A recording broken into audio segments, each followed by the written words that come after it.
Okay, it's a couple of minutes past 7, so I think we need to kick off. I'd like to welcome everyone, members, officers, members of the public to this meeting of the Planning Control Committee. Particularly like to welcome back those members of the public who were here not so long ago. Thank you for your time. Before the meeting starts, I'd like to invite the committee member and scrutiny officer to explain how proceedings will work. Susan. Good evening. If a member wishes to speak, they should use the speak button located on the microphone unit. The microphone will light up green and the chair will be alerted of your request to speak. When the chair invites you to speak, your microphone will be made live and will turn red, at which point you can speak. When the public participants are invited to speak, their microphones will be made live by the committee officer. When requested to vote, voting will be via the yes, no, abstain buttons on your microphone unit. Details of how members voted will be shown on the screens around the room and the result will be visible on the YouTube stream.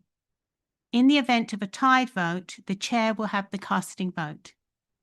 Are there any questions before we start the meeting? I will now hand back to the chair. Thank you, Susan. Item 1, apologies for absence. I've received apologies from Councillor Bryony May and Councillor Martin Prescott. Having given due notice, Councillor Steve Jarvis will substitute for Councillor May and Councillor Claire Strong will substitute for Councillor Prescott. Welcome to Councillor Strong. Are there any further apologies? Nope. Item 2, minutes of the meeting, the 18th September 2025. I'd like to propose that we take as read and approve as a true record the minutes of the meeting held on the 18th of September 2025. May I have a seconder? Councillor Mantle, thank you. Any comments on the minutes at all? I can see various people scrabbling for buttons. No? Okay. In which case we'll vote. Let's see those in favour of approving the minutes. They wanted to speak.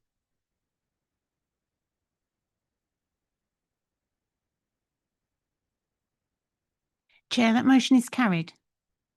Thank you. 3, notification of other business. There was no other business notified. Chair's announcements. 1, recording. In accordance with the council policy, this meeting is being recorded. The recording will be available both on the council's YouTube channel as well as on the council's ModGov site alongside the documents from this meeting. Declaration of interest. Members are reminded to make declarations of interest before an item. The detailed reminder about this and speaking rights is set out under the chair's announcement on the agenda. To clarify matters for the registered speakers, thank you to members of the public for joining us this evening. To confirm, you will have between 3 and 5 minutes, as advised by the committee services team, to make your verbal presentation to the committee. All speakers will receive a warning when you have 1 minute remaining, and at the end of your allotted time, you'll be advised that the time allowed has ended. Following the conclusion of your time, members will be invited to ask points of clarification. During the meeting, members of the committee will be invited to ask questions or points of clarification of the planning officers or public speakers. Please note this section is only for members of the committee to ask questions, and unfortunately, members of the public cannot speak at this time. Debate procedure. In order to move to a debate on an item, we will require a proposer and a seconder for a motion at the appropriate time in the meeting. This should take into account the information in the officer's report and will follow the officer's presentation and any public presentations, including member advocates, as well as any questions of the officer and points of clarification for the public presenters.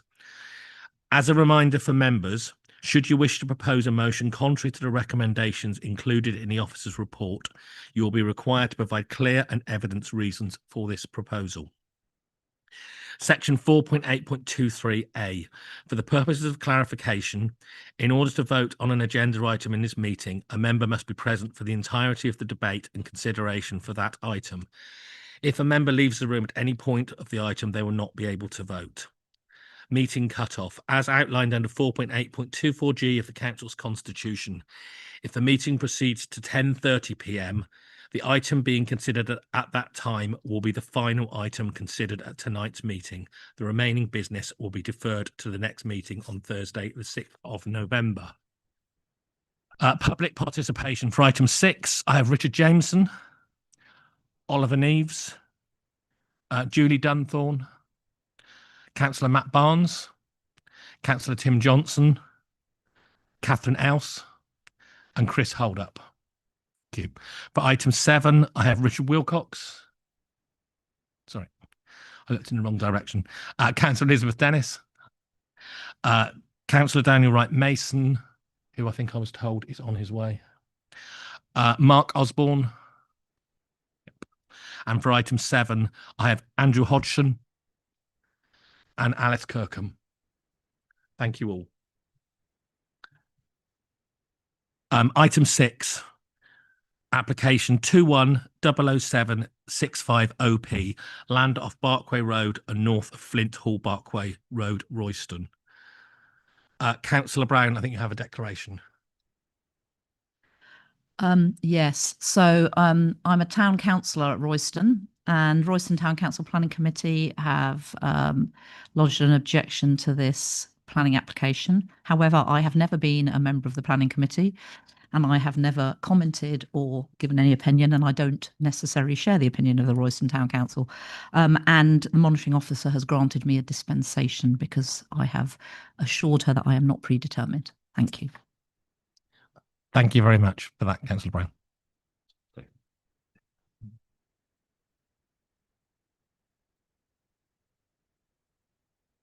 To comment.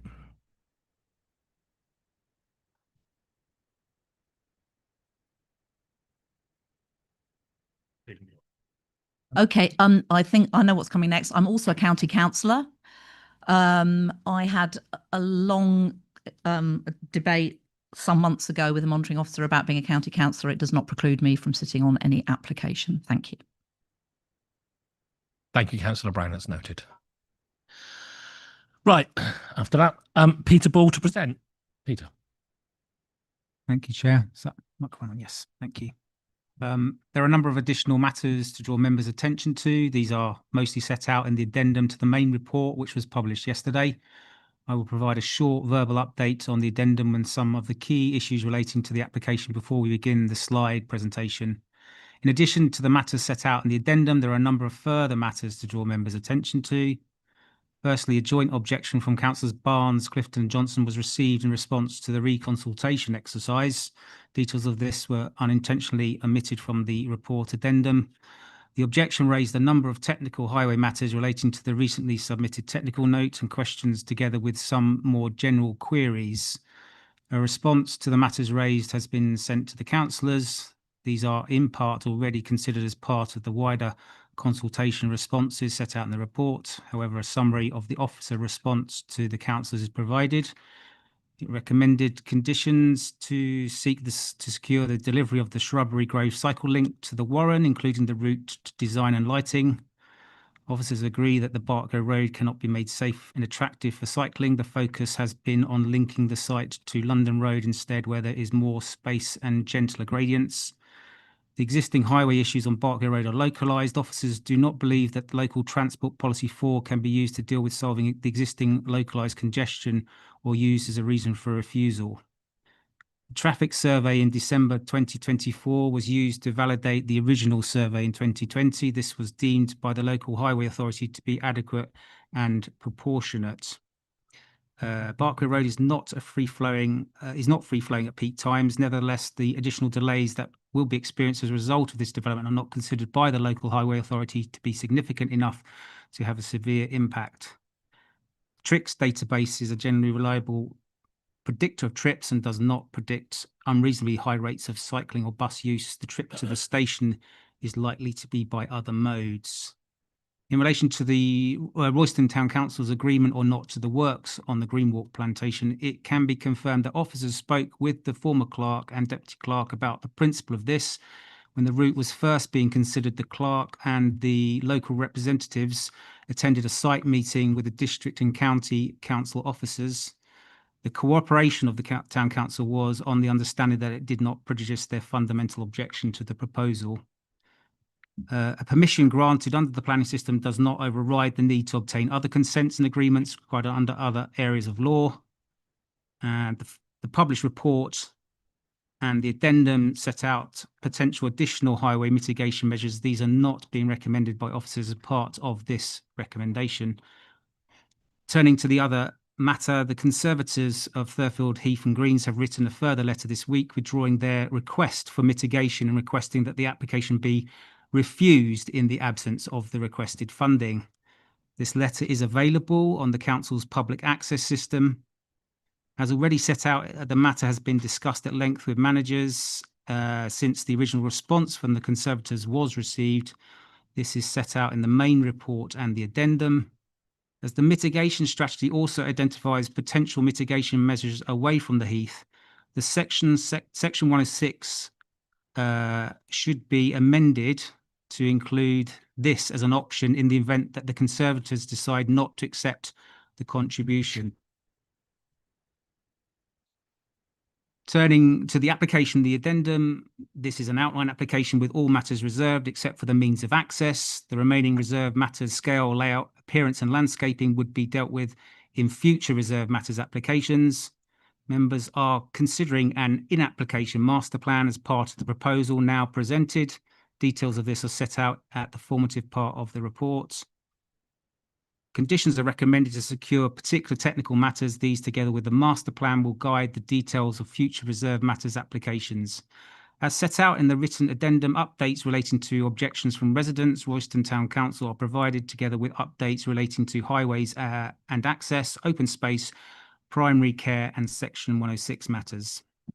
As set out in the published report, in the event that members resolve to approve the application, delegated powers for officers to deal with the final wording of conditions is requested, together with the negotiation of the higher financial contribution requested by the NHSICB.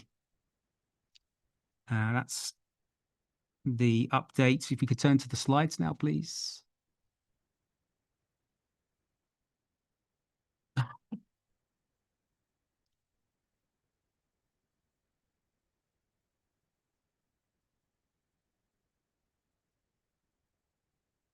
So this is the submitted location plan with the site edged in red. The site is located immediately south of the existing built-up area of Royston, off the Barkway Road and the B1039.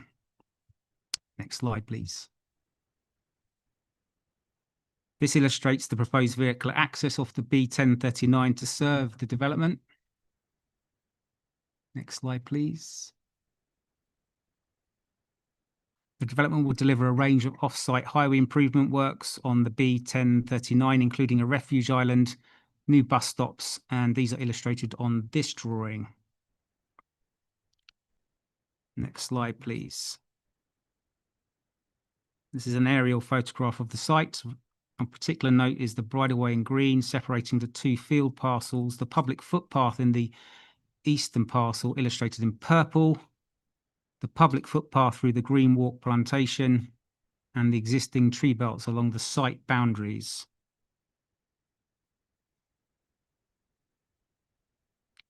This is the submitted access parameter plan illustrating the different access types and points for the site. This is also appended to the original report. Next slide, please. This is the submitted developable area plan, brown being development and green being open space. This is also appended to the original report. Next slide, please. This is a copy of the illustrative site layout from the master plan, a copy of which was also appended to both the original and recently published reports. Next slide, please. Range of mitigation measures are recommended to be secured as part of any permission, and these are illustrated on this drawing. A copy of this plan has also been appended to the original published report. Next slide. This is a drawing from the master plan illustrating the change in levels and the topography across the sites, the northern end being approximately 15 metres lower than the southern end. Next slide, please. This is the view of the Greenwalk plantation immediately as you leave the western parcel of the site. Next slide, please. This is a continuation of the existing route through the plantation towards Shrubbery Grove. Next slide, please. This is the existing pedestrian access into the plantation from Shrubbery Grove. Next slide, please. This is the view from the western parcel looking along the northern boundary of the site from the plantation edge towards Grange Bottom. Next slide, please. This is the view from the western parcel adjacent to Grange Bottom. Looking southwards, this gives an appreciation of the change in topography. Next slide, please. This is the view from the western parcel adjacent to Grange Bottom, looking along the northern boundary of the site towards the plantation. Next slide, please. This is the view from Grange Bottom, illustrating the existing pedestrian access to the western parcel. Next slide, please. This is the view from the bridleway, trees to the edge left of the photo, looking northwards across the eastern parcel. Next slide, please. This is the eastern parcel looking along the southern boundary adjacent to the existing farm access track. Next slide, please. This is the eastern parcel looking south to north. Note the existing residential development in the distance and the existing hedge to the left adjacent to the B1039. Next slide, please. This is the Barkway Road, B1039, leaving the built-up area looking south. Note the existing pedestrian access into the eastern parcel to the right of the photo. Next slide, please. This is the view along the Barkway Road, the B1039, showing the approximate location of the proposed main vehicular access. Next slide, please. This is a section taken from the master plan illustrating how the built form could look in the western parcel. Next slide, please. This is the section taken from the master plan illustrating how the built form could look in the eastern parcel. Next slide. And to complete the presentation here again is the copy of the illustrative site layout plan from the master plan. It might be helpful just to keep that up if there's any particular questions. Thank you, Chair. Happy to take any questions or clarifications. Thank you, Peter. Before I ask the committee for any questions, I need to welcome Councillor Jarvis. I had problems as well, so you have my sympathy. I am conscious of section 4.8.23a, which we were just debating on what constitutes the start of the debate. Now, my interpretation would be because the presentation has started, the debate has started, and you would be unable to vote. But I wanted to give you the opportunity, given there's several former chairs in the thing, if you wish to challenge that, you're entitled to do, but that would be our interpretation of it. Interpretation as well. Okay. We're all agreeing on one thing today, if nothing else. Thank you, Councillor Jarvis. So if I can throw them to the committee, to the planning committee, if you have any questions to the officer, please points of clarification. Councillor Louise Peace. Thank you, Chair. I know you just mentioned this, but could you clarify just once more, what is the situation with the Green Walk plantation, and does the applicant currently have the right to put a cycleway through there? I can only answer it from perspective of officers. So the verbal update I gave indicated that we've met with the town council on site. That's myself, Edward, and representatives from the Highways Authority to discuss the principle of a route through the plantation. And that was on the understanding that it didn't prejudice their objection to the application. The question may be better asked of the applicant, because obviously it's a separate matter. My update really just clarified that if members granted permission for the development tonight, that is a part. It's a permission under the Planning Act, and it does not preclude obviously the developer from seeking other permissions and consents required, not necessarily unusual on sites to deliver the site.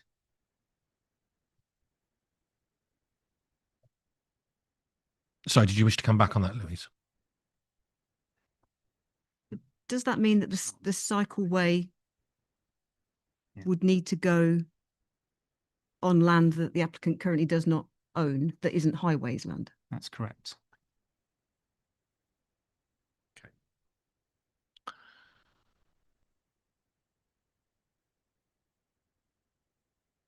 Sorry, Councillor Strong. Yeah, obviously I wasn't at the last meeting where this was obviously discussed in a great deal of detail, but I'm reading the report addendum and there was some comments on, and I don't know if this is the right place because I've done planning for a while to ask this question, but in the report there's a comment in there about, I mean, this application has obviously been around a way and trying to resolve some highways issues for it. And there's a comment in the comments and matters raised about there was a highways objection lodged in 2022, which was withdrawn. Could somebody enlighten me on what that was? I mean, if that's the right time to ask this, what those objections were, and then if they had been withdrawn, what were the mitigations for those objections? Edward Lee. Yes, I'm happy to answer that. The principal reason for the objection was that the original proposal relied upon the bridleway that runs through the middle of the site, serving as the active travel route into Royston. And that was essentially based on a 2D view of the site.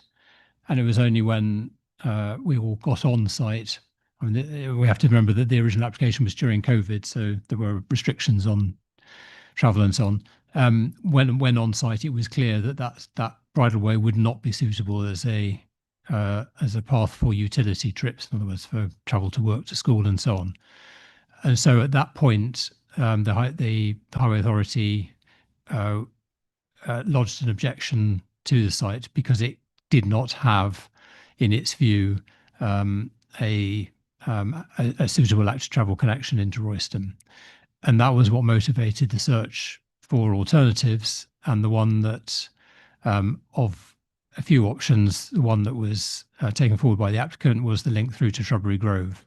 And once the applicant had demonstrated that a link was technically possible through there, although not necessarily to the LTM 120 standards, we then progressed the discussion to the point where the applicant changed the red line boundary so that it would have the flexibility to deliver a range of options through the plantation to reach Shrubbery Grove.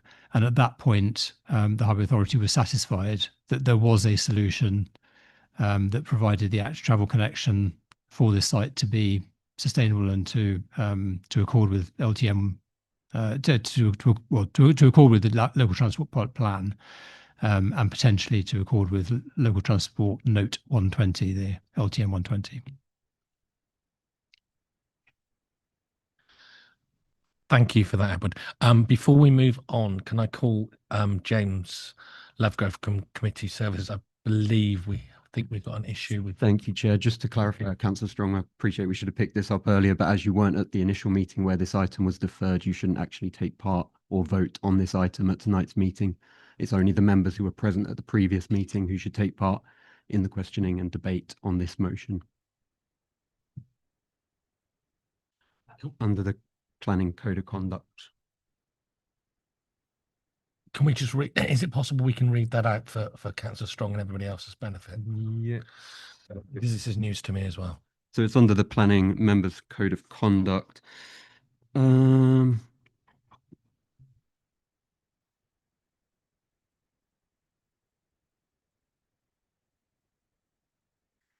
So where a matter is deferred and its consideration recommences at a subsequent meeting, only members who are present at the previous meeting will be able to participate and vote.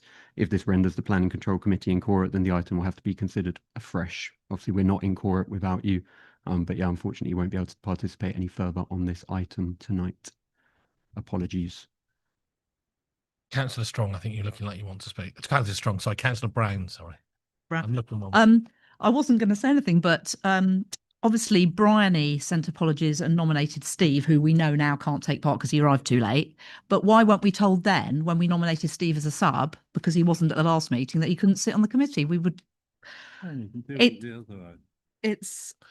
I think that's a perfectly reasonable point. I think we've made it pretty clear. It's because it's just been noticed. I can only apologise to those councillors affected. They can, of course, take part in the other items on the I appreciate that. on Yes. the meeting. Okay. But I would also make the point that I know the fact Councillor Brian May couldn't have been here, and I know that Councillor Prescott couldn't have been here. So the end result is the same. The end result is the same, but it would have been nice to know that earlier. It would have been. Okay. But we all live and learn, Councillor Brown. You.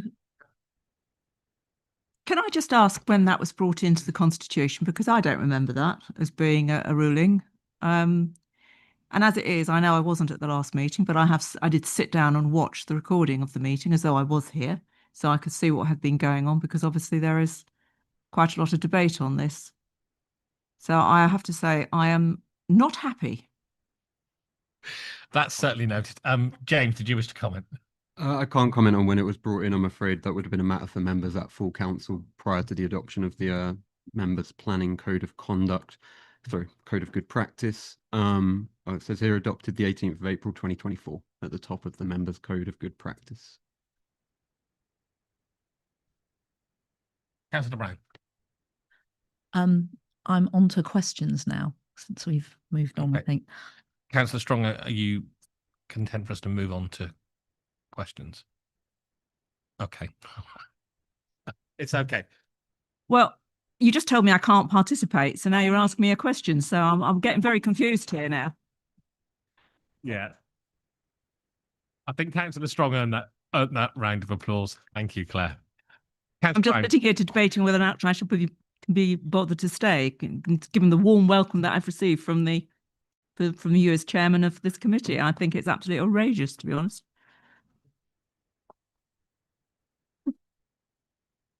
Noted. Councillor Brown. I've got quite a few questions, so will you bear with me, please? So to start, this item was deferred on the basis that more traffic modelling would be done. The applicant did not promise to collect more data. I acknowledge that, but the applicant did say they would do more modelling. So could one of the officers, maybe, I don't know if it's Edward or Peter, comment on what modelling was done? Particularly, we asked for the area of the Barkway Road where the cars are parked up, and the Beldham Avenue Barkway Road junction in particular. What additional modelling has been done on that area, please?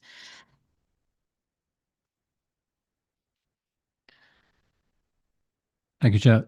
So as I understand it, the additional kind of validation on the modelling was exclusively for the A10 gyratory. So it was the traffic coming into the A10 gyratory, including from Barkway Road. There has been no additional modelling of traffic on Barkway Road itself or at the Beldham Avenue junction, or anywhere else along Barkway Road. Okay, thank you for that answer. So I thought we specifically asked for that, but anyway, I'll move on to the next thing. What shall I do next? So picking up Councillor Peace's point about the Green Walk plantation and the town council, I'm not going to go into that. But I noticed there was a comment about there being a covenant on the land. Do we know anything about that? Is there a covenant on that piece of land? Does anyone know?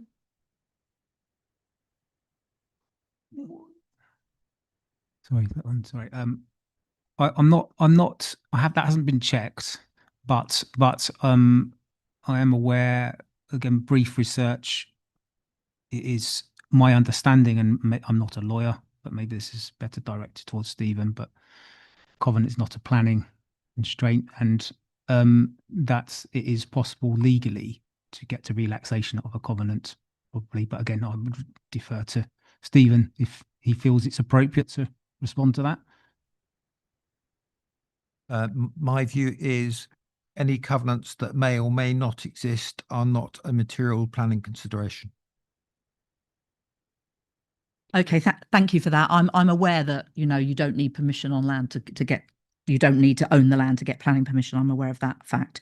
I've got quite a few more questions, but I don't know whether Councillor Tyson wants to go first. You're in no hurry. Okay, so now I want to ask you about the phasing. So I notice a condition's been added in 35B around the segregated foot cycleway, because as you so ably explained just now, Edward, the segregated foot cycleway through Shrubbery Grove and the Warren is a mitigation. Otherwise, for the highways objection, which was and without it, that there would be a highways objection. Can you confirm that this will be built before any of the houses are occupied? I think 35B says that, but can you confirm that? I'll answer that question. So we had discussions with the developer. It's quite normal when you're dealing with conditions. We had suggested that it was prior to development, but they intend to build out the eastern phase first, in which case the cycle link wouldn't be necessary, but would be delivered as part of the western parcel when that began, and that's the intention of that condition. Obviously, that is a matter that could be discussed or negotiated. Okay, so my understanding then is so the field closest to the Barkway Road would be delivered first without that cycleway, and then the cycleway would be delivered before any houses were occupied on the other piece of land. Okay, what about the pedestrian crossings and the bus service? Are they phased at all, and when are they likely to come forward?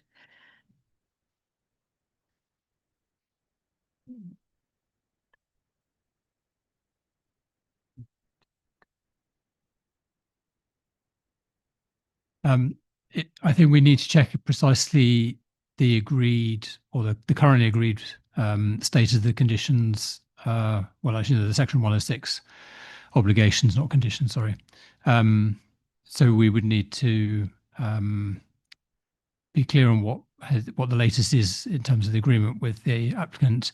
But that's not to say that the committee can't direct what it regards as being an appropriate trigger for the obligation.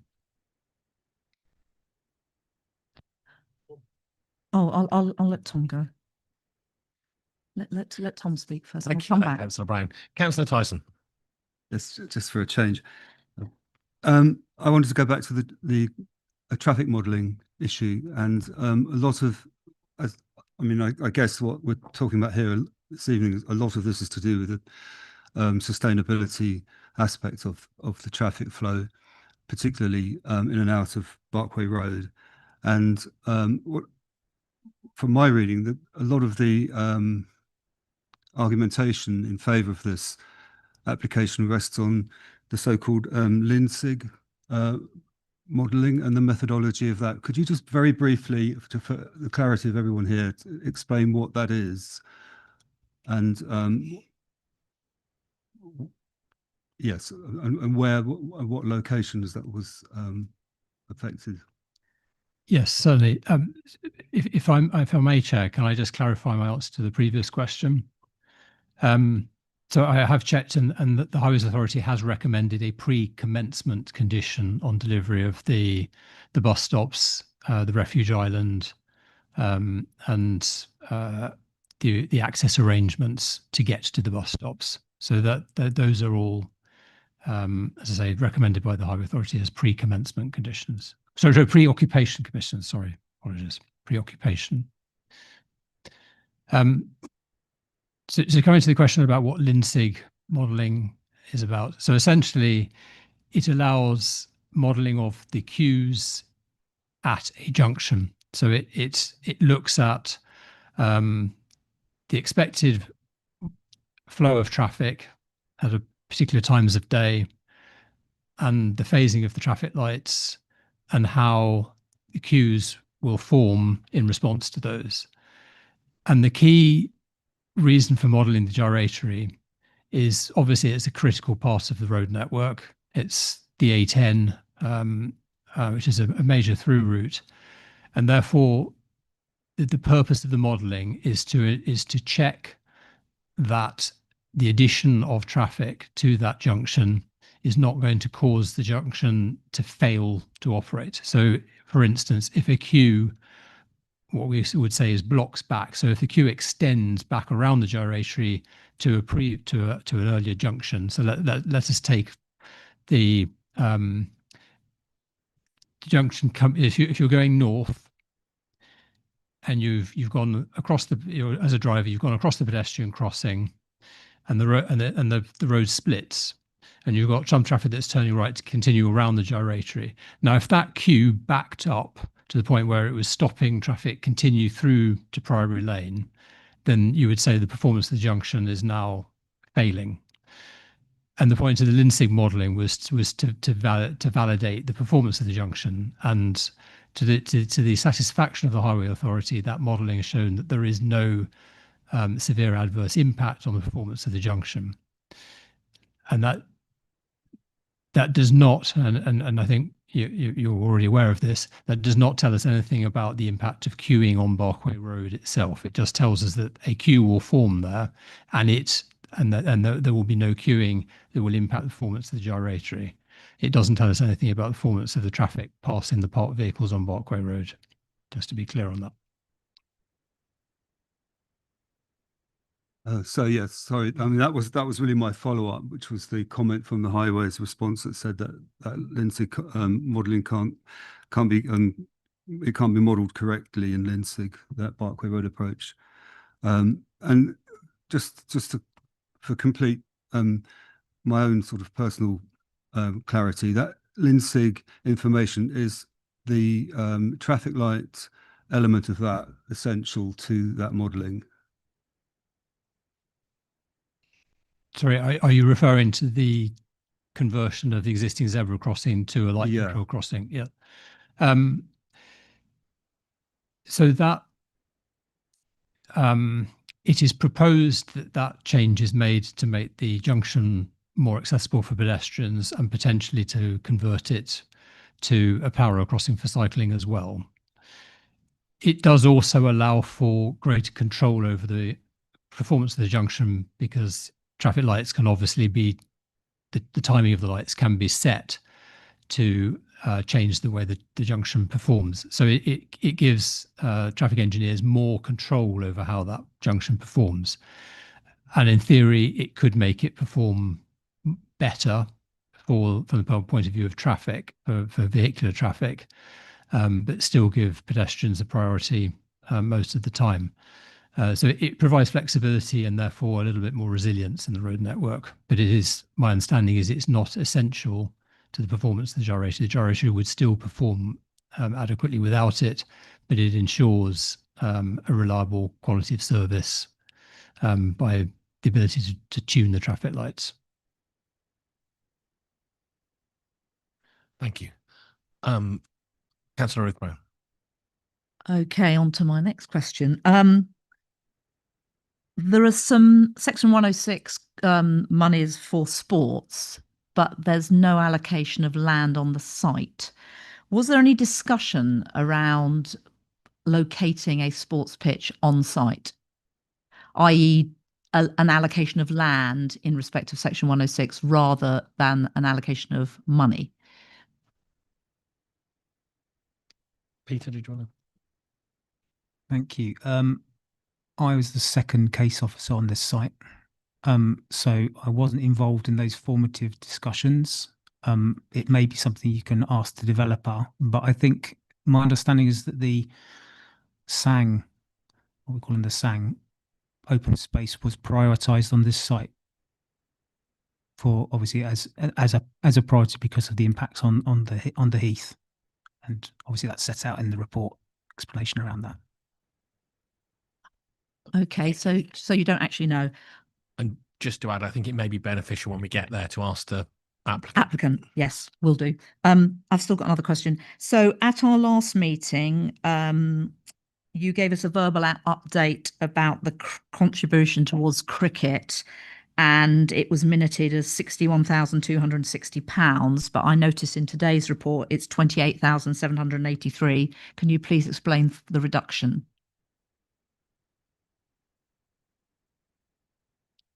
Sorry, I don't have the report in front of me. I'm trying to find because mine was scrambled here. I don't know why.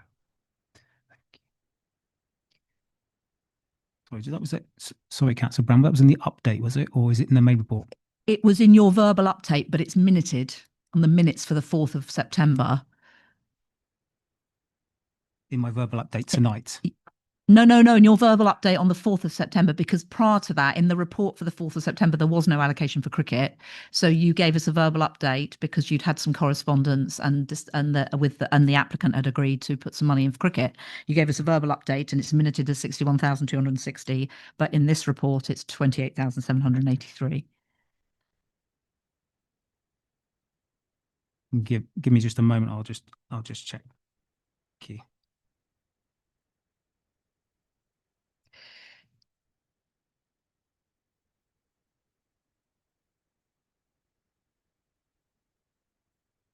Yeah, no, there is various updates. I don't think it's changed anything. Just got to find the update where it was set out. So.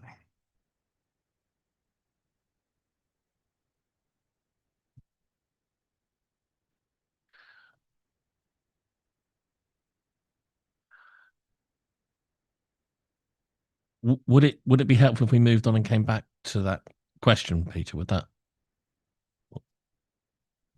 Sorry, Chair. There's a number of different points. Obviously, that was moving. In the day that we presented there, I was in consultation and contact with Sport England about different matters. So I just need to track through that and make sure that obviously I answer Councillor Brown's question correctly. Apologies. Okay, I'm happy for you to come back on that one. I notice around the affordable housing, there is 40% of affordable housing proposed on this site, and I know it's, but it talks about 65% affordable rented. There's no mention of social rented. Is that included in that? And do you know how much it's likely to be, or has that not been agreed? Thanks, Chair. So again, I need to go back to the report. The 40%, but it says affordable rented.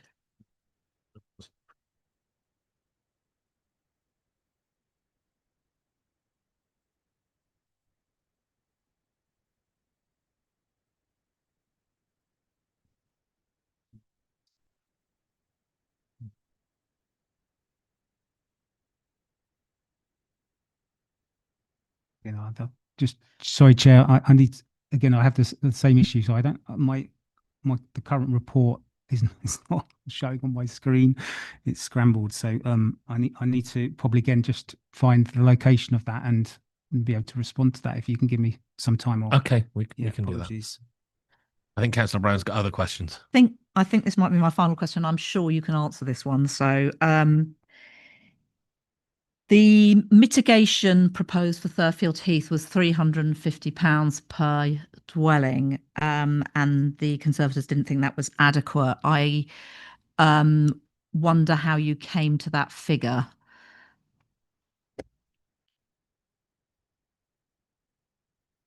Thanks, Chair. Yeah, I think I can answer that question. So, so the mitigation strategy is a guidance document. It's not policy. The general approach is that we would seek on-site mitigation in the first instance, and that there's a number of variable factors that as officers we would consider, including proximity, location of the site, and then where it would link to other recreational routes and open space nearby. There were discussions about what might have been appropriate with team leader about this. We thought this was reflective because there's an over provision of staying on the site, that the lower figure reflected that on-site mitigation. It's a judgment process. There's not a precise science to it, but we felt that was a reasonable position to adopt in this case. This site links, as you see on page 52 of the mitigation strategy. There's a network around this part of Royston, and it's linking and providing that alternative, wider open space and recreation routes for residents as an alternative to the Heath. Thank you. Do we have other questions for the officer, please? Councillor Bryant. Just something that may be helpful. And the answer, the things you're looking for, the 65% rented tenure is on page 31 of the report.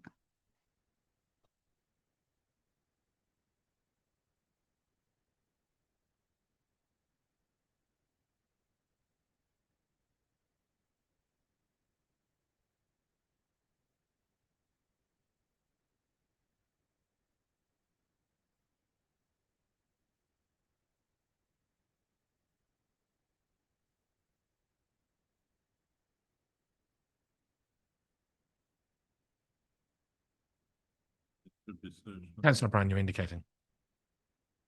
Yes, it does talk about affordable housing on page 31, but it doesn't say anything about social rent.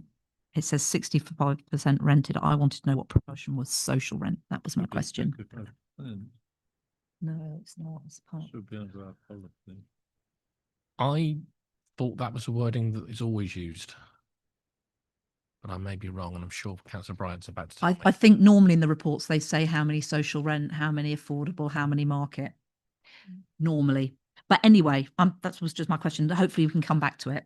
End of questions. I was just going to clarify that it says based on 65% rented tenure and 35% intermediate tenure.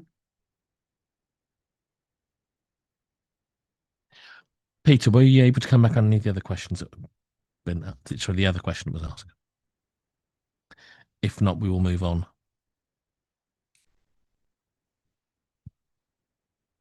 I'll come back to that, Chair, because I'm checking two documents, so I just want to make sure that the answer is the correct one. So thank you. That's fine. Can I just, if I remind Peter, you do get to report back it. We'll come back to it at the end. So, right. In which case, I'm going to move. Are there any further questions from the members to the officer at this stage? Yes? No? Right. In which case, we'll move on to the public speakers. The first speaker I have is Mr. Richard Jameson. Richard, you have 3 minutes, and I'll let you know as gently as I can when you have 1 minute left. Thank you. In your time. Okay, thank you again for the opportunity to speak. A proposal to refuse this application was deferred to allow the developer to provide more evidence on the traffic issues. They have failed to do this and have just adapted their submission to address errors raised at the last meeting. The developer still has not provided any substantial evidence this site is sustainable, nor have they modelled or provided any mitigation to the worsening of the existing congestion on the B1039. They have not undertaken the proposed micro-simulation, seeming due to cost, which is nonsensical considering the amount of money they will make from this site. Councillors who have visited the site would have seen that the claims about walking or cycling to the major amenities are simply unrealistic. In fact, the developer's resubmission raises more questions on sustainability and highway safety. The transport note says that 197 cars will be leaving the site at peak times, clearly acknowledging people will not cycle or walk. This is not sustainable. Moreover, their assessment is based on the average data from the TRIX database, but it's not adapted to account for the topography of the site, nor the distance from the major amenities, so clearly it will be higher. 98% of this 197 plus cars will head down Barkway Road, which will exacerbate the existing congestion, making it more severe. Highways have recognised this, will result in harm, but then subjectively, without any substance, say this will be moderate. Despite there being no mitigation, note no sensitivity analysis were conducted on how the topography affects in the number of journeys. Also, more traffic will mean more cars mounting the pavement, putting pedestrians at risk, and potentially more challenging access for emergency vehicles. Furthermore, the steep gradient of the hill and the issue of potential conflicts between cyclists, pedestrians, and vehicles remains unaddressed. So the site clearly contravenes NPPF sections 115A, 115B, 115D, 116, 117A, 117B, and 117D. The committee have to decide whether they accept the 450 plus objections from knowledgeable residents who face this congestion every day. You have 1 minute. And know that additional traffic will worsen the existing problem, or the developer, who despite being given every opportunity has not bothered to assess this in detail. Notably, Highways has recommended a refusal for a nearby site on Briary Lane, Royston, citing concerns regarding steep gradients, accessibility for individuals with mobility impairments, and the distance to the bus stop. The Barkway Road site represents similar topographical challenges and access issues, and with the western proportion have comparable distances to bus stops. If Highways apply consistent criteria, this application should be refused as it contravenes the Herts County Council LTP policies 5 and 6 and their place and movement planning and design guide. So in summary, when assessed against the key policies for directing development to sustainable and accessible locations in the MPPF and the LTP4, the adverse impacts of this site significantly and demonstrably outweigh the benefits. This decision should be made on the reasoned arguments of the community who will be severely affected by this proposal and not by the developer's unsubstantiated claims. Thank you.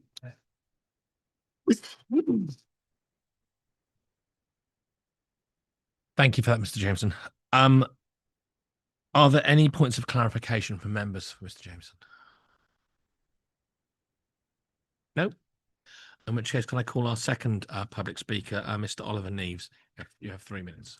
Thank you. Chair and members of the committee, I'm grateful for the opportunity to address you once again. My name is Oliver Neves. I'm a fellow of the Chartered Institution of Highways and Transport and a chartered member of the Institute for Logistics and Transport with over 20 years experience.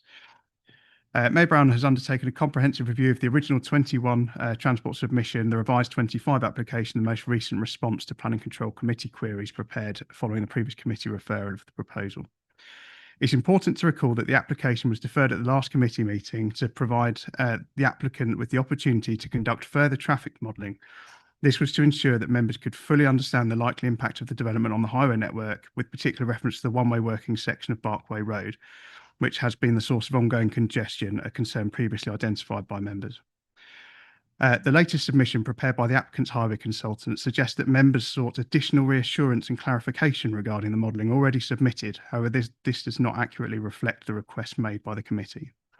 The report fails to present any new junction modelling for the one-way working section of Barkway Road and instead provides examples of case law entirely irrelevant to the situation here. As a result, the committee is left without the requested and necessary information to assess the potential implications of the proposed development on this section, or to determine whether the impact would be severe as required by paragraph 116 of the MPPF.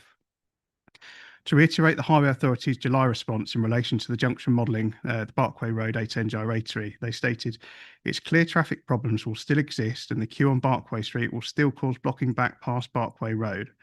And furthermore state, whilst it cannot be modelled correctly in Linsig, the software used, the Barkway Road approach is subject to sporadic losses in capacity as the Barkway Road approach is subject to being reduced to one-way working due to the presence of existing resident parking bays.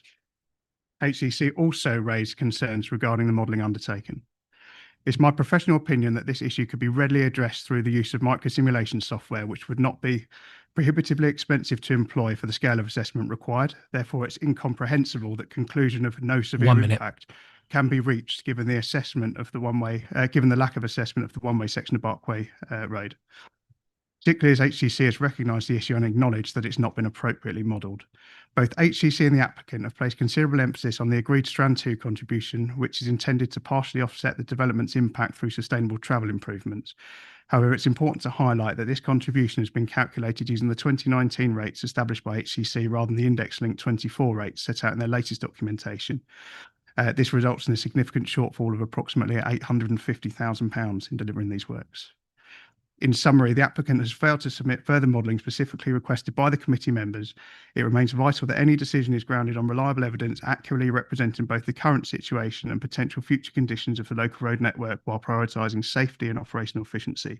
Only by maintaining these standards can the committee ensure that its decision is well informed, fosters sustainable development and protects the well-being and interests of the local community. It remains the case that in the absence of suitable traffic modelling, the cumulative effects on the local highway network has significant potential to be severe. Accordingly, it's our view that the proposal fails to satisfy the requirements of the MPPF and should be refused in accordance with paragraphs 115D and 116. Thank you for your attention. Thank you. Are there any points of clarification from members for Oliver? No? In which case, could I call our third public speaker, Ms. Julie Dunthorne? Julie, you have 3 minutes and I'll let you know you've got a minute left. I'm sorry, you have 3 minutes and I'll let you know when you have a minute left. Thank you, Chair. Julie Dunthorne, Chartered Development Surveyor. Site-specific considerations take precedence over plan policy under the tilted balance. This was reaffirmed in the recent September 25 appeal case, 3 Mile Cross Reading. Secretary of State ruled against the grant of planning despite the council only being able to demonstrate a 1.7-year housing land supply. The balance of unacceptable risk of harm to the safety and well-being of residents carried substantial weight. The harm to the character and appearance of the countryside also carried significant weight. These were judged to outweigh the provision of new housing. The unallocated site is beyond the settlement boundary and falls to be judged against NPPF having regard to the development plan. The critical issue is that the site is not in a sustainable location. It conflicts with 4 broad policy areas of the local plan. Sustainable development, policies SP1, 6, 9 and 12, transport T1, SP7, rural areas beyond the Greenbelt, and natural environment NE1, 2 and 4. The site is inaccessible to key services and facilities by sustainable travel, contrary to SP6B.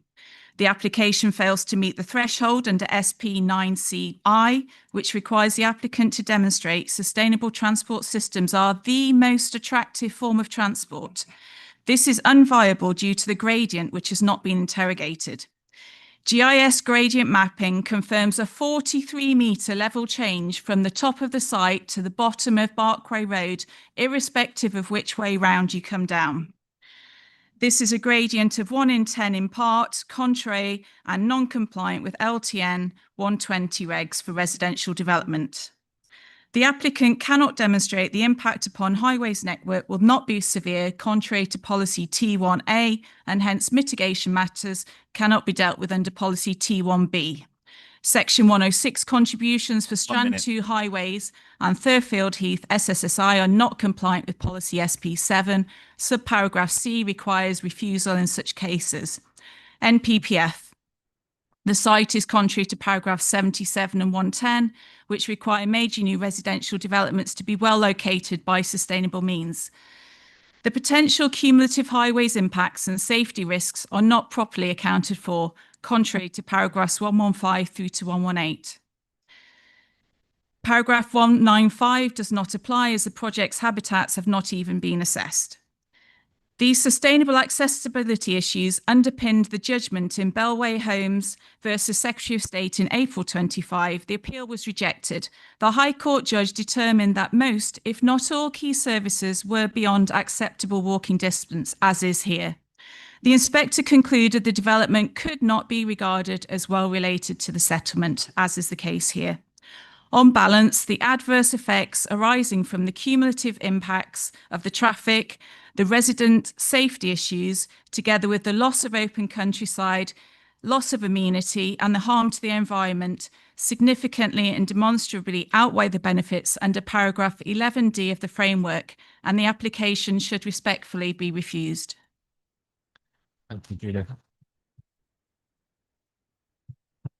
Does the committee have any points of clarification? Ruth, Councillor Brown. Yes, I was interested to hear that you felt the Strand 2 highways contribution was not policy compliant. Can you explain why you think that's the case? Yes, it's shortfall. There's a shortfall if calculated in accordance with policy of around £900,000. And under policy, I think I mentioned in there, it's under policy SP7, subparagraph C requires that in such cases where the Section 106 contributions are not agreed and in place, then its refusal should be given. Thank you. Any further questions? Okay, in which case we will move on to our member advocates. We have Councillor Matt Barnes and Councillor Tim Johnson. I believe you're sharing 5 minutes between you. Okay, in your time, gentlemen. Thank you, Chair. Councillors, I am dismayed that we're here again so soon. The applicant's technical note contains numerous incorrect assertions and still fails to address the core issue with this development. No adequate modelling has been conducted on Barkway Road, As discussed last time, adding 280 houses at the top of this hill will have a very significant impact in this location. Tonight's report confirms that despite several possible options, there is no acceptable solution to the problem of parked cars on Barkway Road. And we now know that 98% of journeys from the site will travel along this section. This is a major problem for this application. There is nothing in the updated documents which addresses it, and yet still you are encouraged to press ahead regardless. But there is another option. Don't build these houses. I want to discuss the impact on Thurfield Heath SSSI. NPPF paragraph 195 states that the presumption in favour of sustainable development does not apply where a plan is likely to have a significant effect on a habitat site unless an appropriate assessment has been concluded. No evidence of an appropriate assessment has been provided, and so I ask you to consider that the tilted balance should not be engaged this evening after all. 193B states that a development which adversely impacts on an SSSI should not normally be permitted unless the benefits clearly outweigh its likely impact on the site. But the people responsible for managing that impact describe the proposed measures as inadequate and have now withdrawn their offer to provide the necessary mitigation. Impact on the SSSI is a material consideration for this site, and failure to mitigate the harm posed means that there is a justification for refusal. You should reject this application tonight. You need planning reasons, and I've just mentioned one, but here are some more. Number one, repeated failure to recognise and assess the very significant impact on the sole access road, despite the compelling technical evidence provided by expert transport consultants that this presents a major problem. This is not anecdotal evidence, but it is supported by the testimony of hundreds of people saying the same thing over several years and having their concerns ignored. Number two, failure to prioritise sustainable transport modes as per NPPF 115A. Neither cycle route is policy compliant, nor can they be made attractive to cyclists, and bus provision is inadequate. Point three, failure to address the significant highway safety impact as per 115D arising from more drivers being forced to mount the pavement due to gridlock and the obvious risk this presents to pedestrians, wheelchair users and young children. 4. Failure to minimise the scope for conflict between pedestrians, cyclists and vehicles as per 117C, all of whom are expected to navigate the single-lane Barkway Road simultaneously at peak times. Finally, failure to properly consider the impact on service and emergency vehicles as per 117D, arising from increased gridlock of the access road to this development and to the neighbouring estates. Colleagues, you're being asked to approve this application on the basis that the safety impact will be acceptable and that the traffic impact will not be severe. Neither of these assertions is correct. This application directly conflicts with the NPPF guidelines on sustainable travel. You knew this 7 weeks ago. A car-centric development of this scale and in this location will make an existing problem significantly worse, and there is no acceptable mitigation for it. This is the wrong place to build this number of houses, and it must be stopped tonight. Thank you.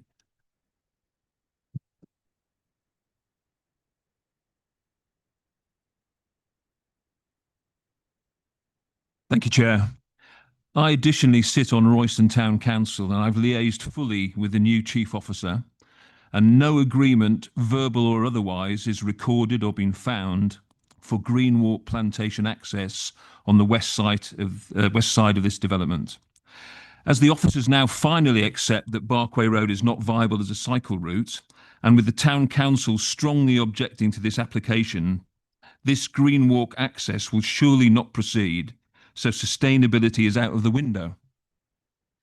The officers are relying on, we say, incorrect modelling for Barkway Road and state as a fact that there will be no lengthening of queuing or impact on the A10 gyratory system. This is a subjective view, and if not so serious a matter, a laughable conclusion. Fellow councillors, we act with the utmost integrity and absolutely should not be swayed by the threat of appeal of tonight's decision or national governmental quotas. In short, if I was sitting on an identical application in every aspect, I would without hesitation vote to refuse planning permission. Please do the same and stop this speculative outside the local plan development. It's just plain wrong.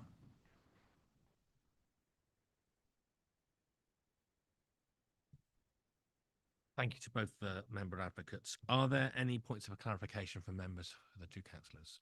Councillor Ruth Brown. Thank you. I'd like to ask Councillor Matt Barnes what he means by, to explain a bit more what he means by when he says the policy means that the tilted balance does not apply. You said that at one point, and I wanted to hear a bit more about why you felt that was the case. I can do that. Just let me look up the relevant paragraph. Okay, I shall read paragraph 195 of the NPPF. The presumption in favour of sustainable development does not apply where the plan or project is likely to have a significant effect on a habitat site, either alone or in combination with other plans or projects, unless an appropriate assessment has been concluded that the plan or project will not adversely affect the integrity of the habitat site. My assessment, my view is that an appropriate assessment has not been concluded. There's been no involvement from the people who are responsible for mitigating that harm or caring for that habitat site. It's been agreed between the applicant and the officers, and I don't feel that that is an appropriate assessment. Okay, for the benefit of the members of the public who probably do know, but anyway, NPPF is a National Planning Policy Framework document. Right, do we have any further questions for the member advocates? No? Okay. In which case we'll move on to the applicant's agents. I've got Catherine Else and Chris Holdup. You have 5 minutes between you, and I'll let you know when you have a minute left in your time.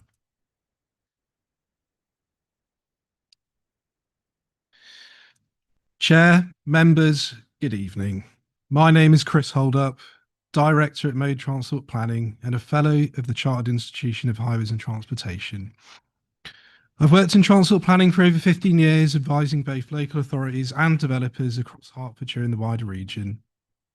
When you deferred this application in September, you asked for firm evidence on 4 key issues: the A10 gyratory, Barkway Road, the robustness of our data and modelling, and whether the sustainable travel measures are realistic. We listened carefully and responded comprehensively in Technical Note 008, submitted on the 15th of September. Following that, Hertfordshire County Council, as the statutory highway authority, carried out its own independent review. Their final consultation response, dated the 3rd of October, is unequivocal. There is no new information that would affect our previous recommendation. HEC Highways does not wish to restrict the grant of permission, subject to the agreed £1.56 million contribution and conditions.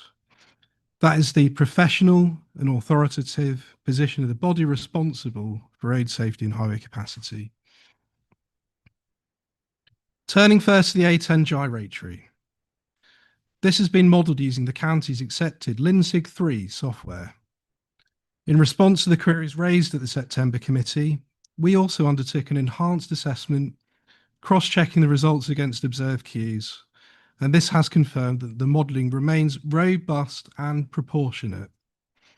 With the proposed mitigation in place, the predicted mean maximum queue on the Barkway Road arm is less than a single stationary vehicle in the peak hours, comfortably within operational capacity.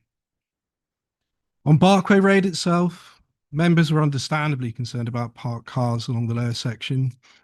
HEC's engineers recognise that occasional one-way working already occurs, but it is an existing condition, not one worsened to any severe or unacceptable degree by these proposals. That distinction between day-to-day inconvenience and a severe residual impact is precisely the test set out in the National Planning Policy Framework. On data integrity and wider traffic impacts, all surveys were undertaken in line with Highway Authority expectations and applied in the latest Linsig and Junctions 11 models, using validated data sets and an agreed trip generation methodology. The same methodology has been accepted at appeal for comparable sites.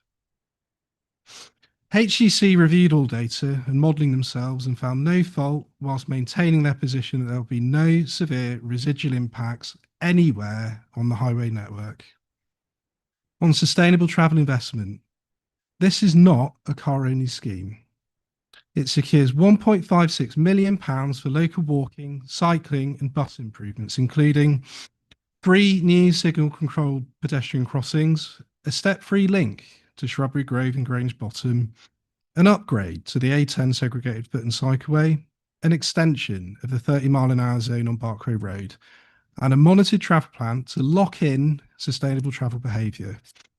Sustainable transport connections were reviewed again in Technical Note 008, providing members with further reassurance that cycling and bus routes will enable residents to travel sustainably, even allowing for the Barkway Road gradient. Now, I must be candid about appeal reality. Paragraph 116 of the NPPF is clear. Permission should only be refused on highways grounds if impacts are severe. Every professional review, including that of your own highway authority, confirms the impacts are not severe. A refusal on transport grounds would therefore contradict this expert evidence and appeal precedent in similar circumstances, leave the council without technical support at appeal, and carry a significant risk of costs. So to conclude, every transport issue raised in September has been answered and verified. The Highway Authority maintains its no objection, and the scheme delivers major investment in safer, more sustainable travel for Royston.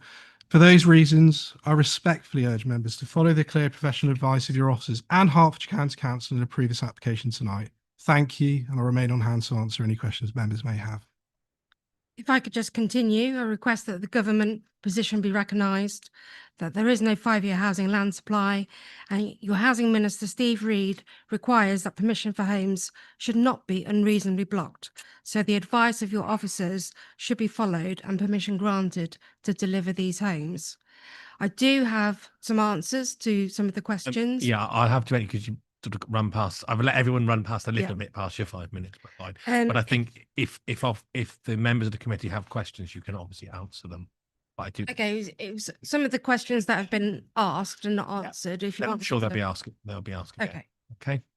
Thank you very much. Thank you.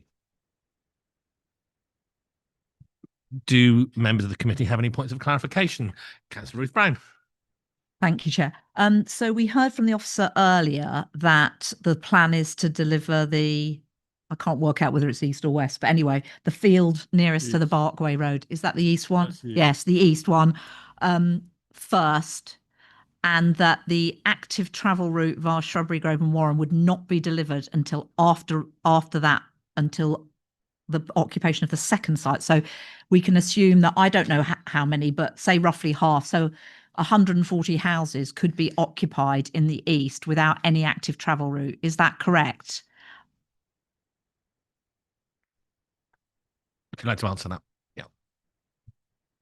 We have to remember that we are delivering other routes. We are delivering the route down to Grange Bottom, and there is the established routes into town centre along Barkway Road and existing routes that people are using today.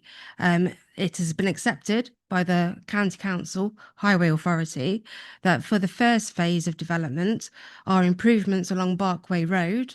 This is the crossings that will be delivered prior to occupation, and the other works that are detailed through the submission will provide that active travel route. We will, of course, prioritise the delivery of the pedestrian and cycle route as soon as possible, but we also have to look at the scheme practically in terms of when it will be delivered, and that's why the phasing has been set out as it has. Thank you. Councillor Brown. Okay, so you've said that there would be a bus service. And you said the pedestrian crossings will be delivered before any houses are occupied. That's welcome.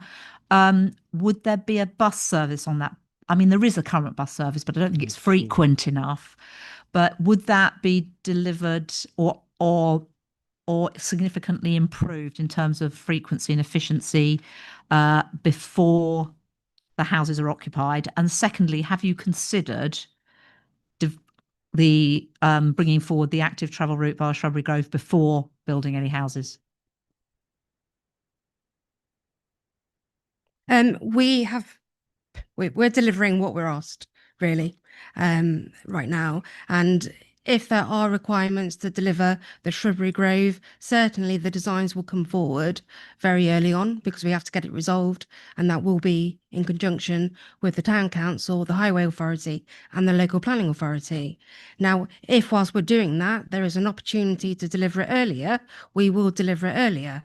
But it will mean that residents will be walking across the field and that there won't be a route because it will be a building site before that. So I think it's important that for phase one, we get the linkages down to Grange Bottom and along Barkway Road established. So that is what we've been asked to concentrate on. In terms of the bus stop, that is part of our site access. So that will be delivered from day one. In terms of making sure the buses stop, we will be working with the bus service operators to ensure that happens as soon as possible. We do not control the bus operatives, and sometimes they will not stop unless there are a certain number of passengers or assured people to make that stop worthwhile. But we will work with them and we will meet their requirements. Councillor Louise Peace. Thank you. I'm sorry if this is a question that should be asked to the Highways Authority, but they're not with us tonight. So could you comment on the points made by some of the public speakers who suggested that the Strand 2 contributions were almost £900,000 too low? Yeah, I can take that one. The contributions have been rigorously worked through with the county council. What's important to note that may have been missed or not, I'm not too sure, is that measures that are being delivered by the developer have been subtracted from what the theoretical Strand 2 contribution amount would be. That might explain the confusion over that. But again, that's all been rigorously worked through with the County Highway Authority. If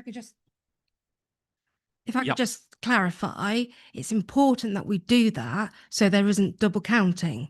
As soon as we start double counting infrastructure, suddenly things become not applicable. And that's why it may seem that it's been discounted, but it's because the applicant will be delivering the infrastructure directly and then funding everything else. So that's why it may seem to be reduced, but actually it's not.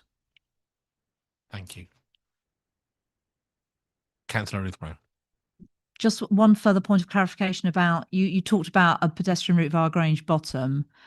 Does that mean you're planning to upgrade that? Because currently it's a muddy path that is a bridle stroke. Is it a bridle way? I'm not sure if it's a bridle way, but it's certainly a footpath. I think it's a bridle way as well. But it's quite steep and at times quite muddy. So is there a plan to upgrade that?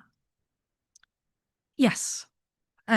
It's detailed as part of the submissions. It's been in as part of our active travel works, and it provides a new boardwalk and route down that connects down to Grange Bottom. Thank you. Do we have any? Yes, Councillor Louise Peace. It's just I think when I asked my question earlier to the officer, it was suggested that you might like to respond to the issue about access across the Green Walk plantation. So in terms of the Green Walk plantation, originally this was identified probably in 2022.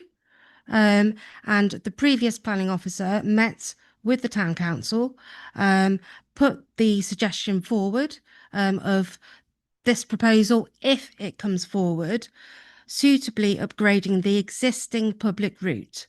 And this is one thing that the council made very clear to the town council, that as it was an existing public right of way, that upgrading it was really a benefit that should be taken advantage of. And it was under that proposal that we have made substantial endeavours to improve that route. If the town council had come back and had other concerns, then we would have suggested alternative routes. Then when the current planning officer, Peter, became involved, he also met with the town council, and it was reaffirmed then that the town council would accept contributions and upgrading of this existing public route.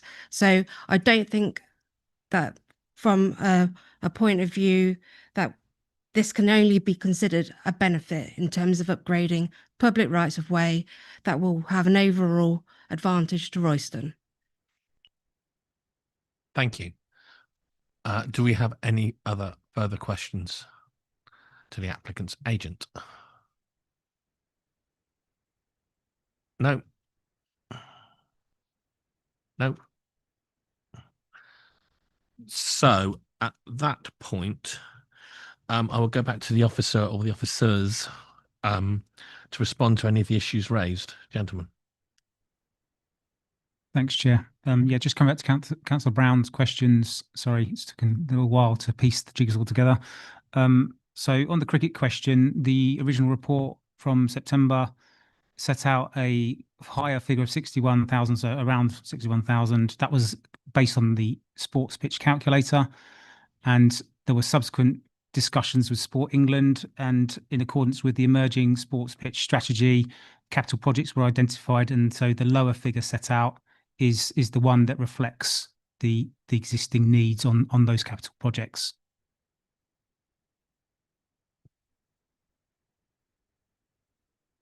And on the social rent question, I've referred back to the council's housing supply officer's response and the council's developer contributions SPD, which sets out the types of affordable housing tenure. My understanding is that we don't currently require social rent. I think that would be something we could pick up to discuss with the council's housing officer for discussion in the event of approval. Obviously, that'll form part of the heads of terms. Thank you. I think I've got Edward and then Sean. Edward. Thank you, Chair. Just to clarify on the Strand 2 contribution, I think there's a little bit of confusion about what the index linking is linked to. So in the previous iteration of the County Council's guidance on this, it was index linked to 2019. That has been updated to 2024.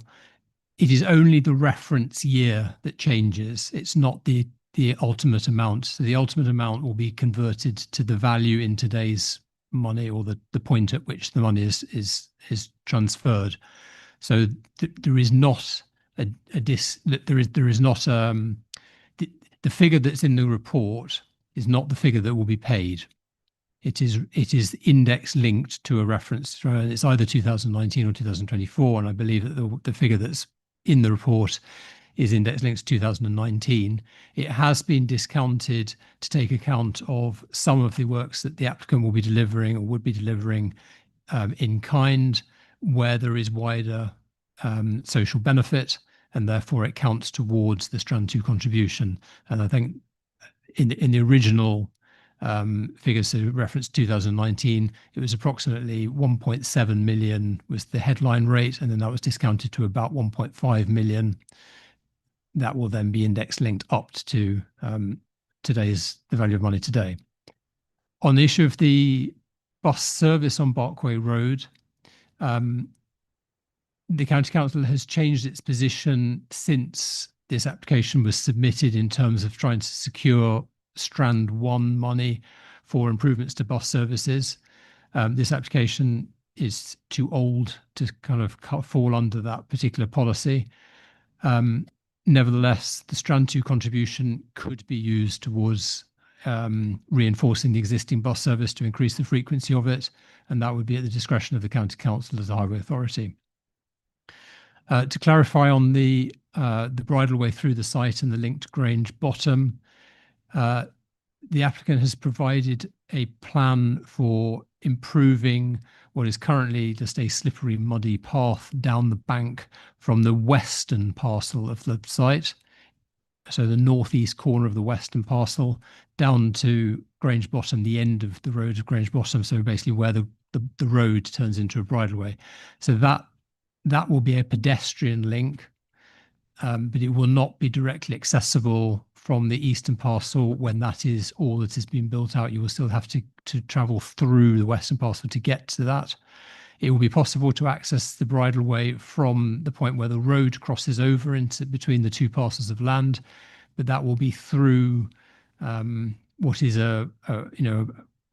anyone who's been down there, it's a fairly overgrown pathway. It is a bridleway, but it is not. It's a recreational route. It's not designed and will not be suitable for travel to work or school or anything like that.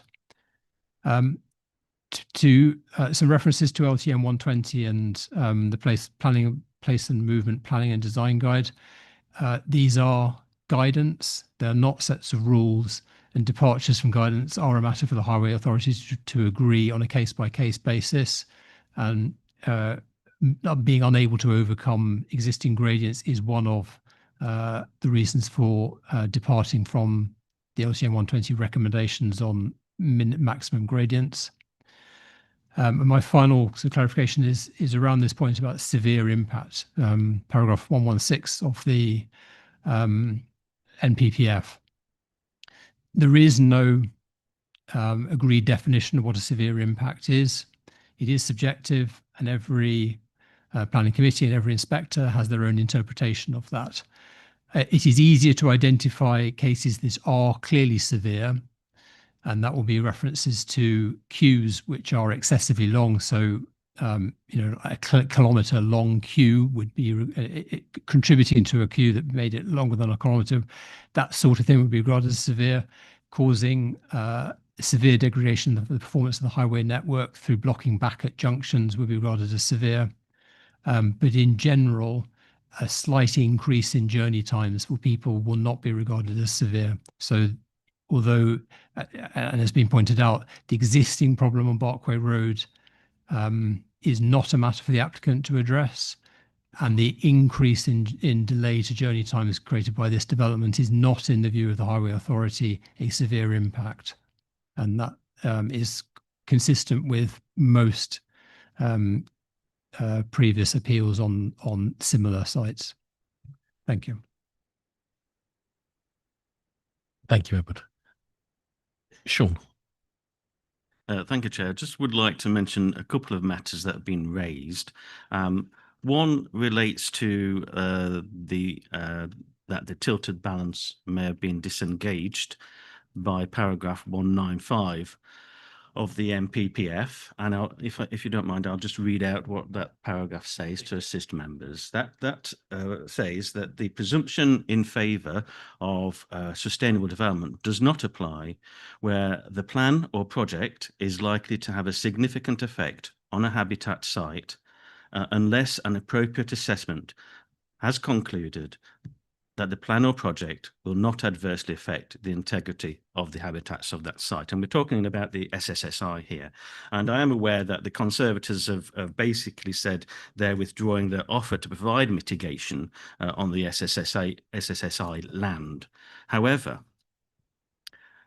as has been mentioned earlier, we do have a mitigation strategy, which is a material consideration in the determination of this application. And that strategy is not reliant upon mitigation on the SSSI itself. Indeed, the strategy sets out alternative means of mitigation, and that the main means of mitigation is actually providing suitable alternative natural green space on site, SANG. So the strategy basically says the preference is for delivery of SANG on site in preference to having to make financial contributions to mitigate impacts on the SSSI itself. And also financial contributions could be sought for alternative green space outside the site, for which financial contributions could also contribute towards. In this instance, there's significant on-site SANG, and therefore the officers consider that proposal makes adequate provision for mitigating the impact of this development upon the SSSI. Natural England responded to our consultation, and they said they're broadly satisfied with the applicant's proposed outline mitigation measures, subject to it being detailed in a recreation mitigation strategy. That's a matter that is conditional.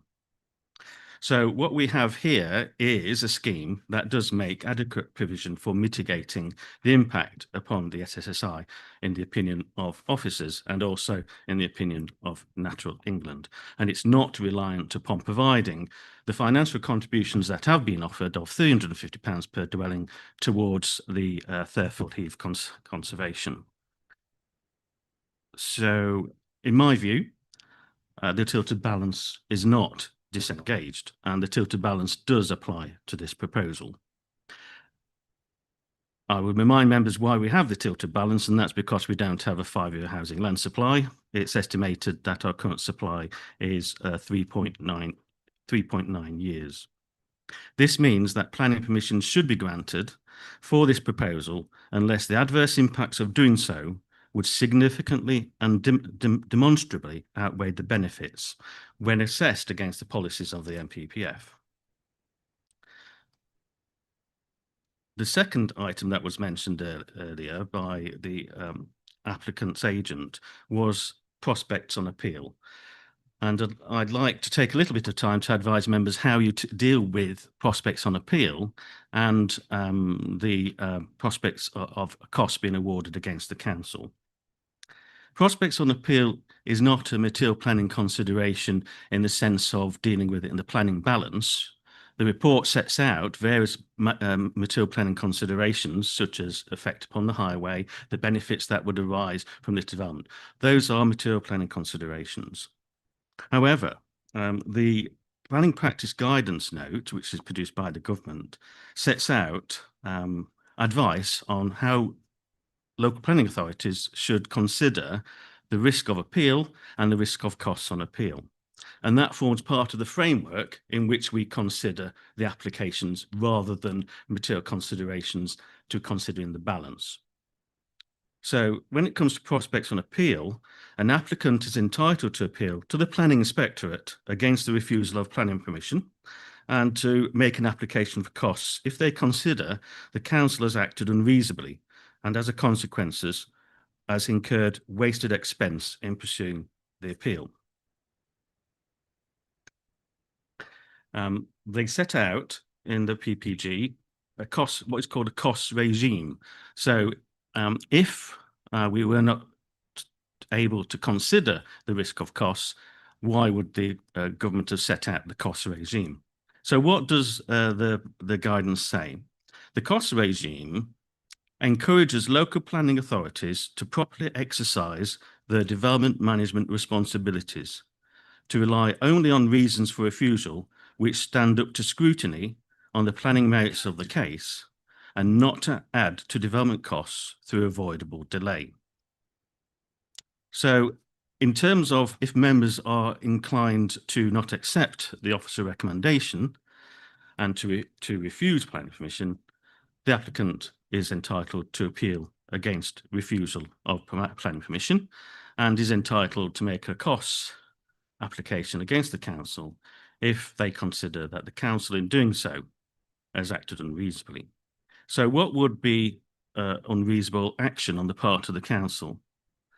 Well, that it relates to whether the reasons for refusal, in part, relates to whether the reason for refusal that have been produced are sound, substantive, and defensible on appeal. So it's all down to what the reasons for refusal are and whether a case can be made in support of those reasons for refusal. Officers have recommended that planning permission be granted. You're not bound to follow that advice, but the government has said you should make such a decision contrary to our advice only in exceptional circumstances. And in my view, those exceptional circumstances don't apply here, but it's your decision at the end of the day. If it does go to appeal, and the applicant has indicated in a notice to us that if it did go to appeal, they would be pursuing the public inquiry procedure, officers would not be able to take part in that public inquiry, of course. It would be for members themselves to give evidence if they wished, or for the council to appoint consultants. because officers taking part in such an appeal would be in breach of the Code of Conduct of the Royal Town Planning Institute. So I think, unless there anything else that members wish to hear, I will leave it there. Thank you. Thank you. Sean.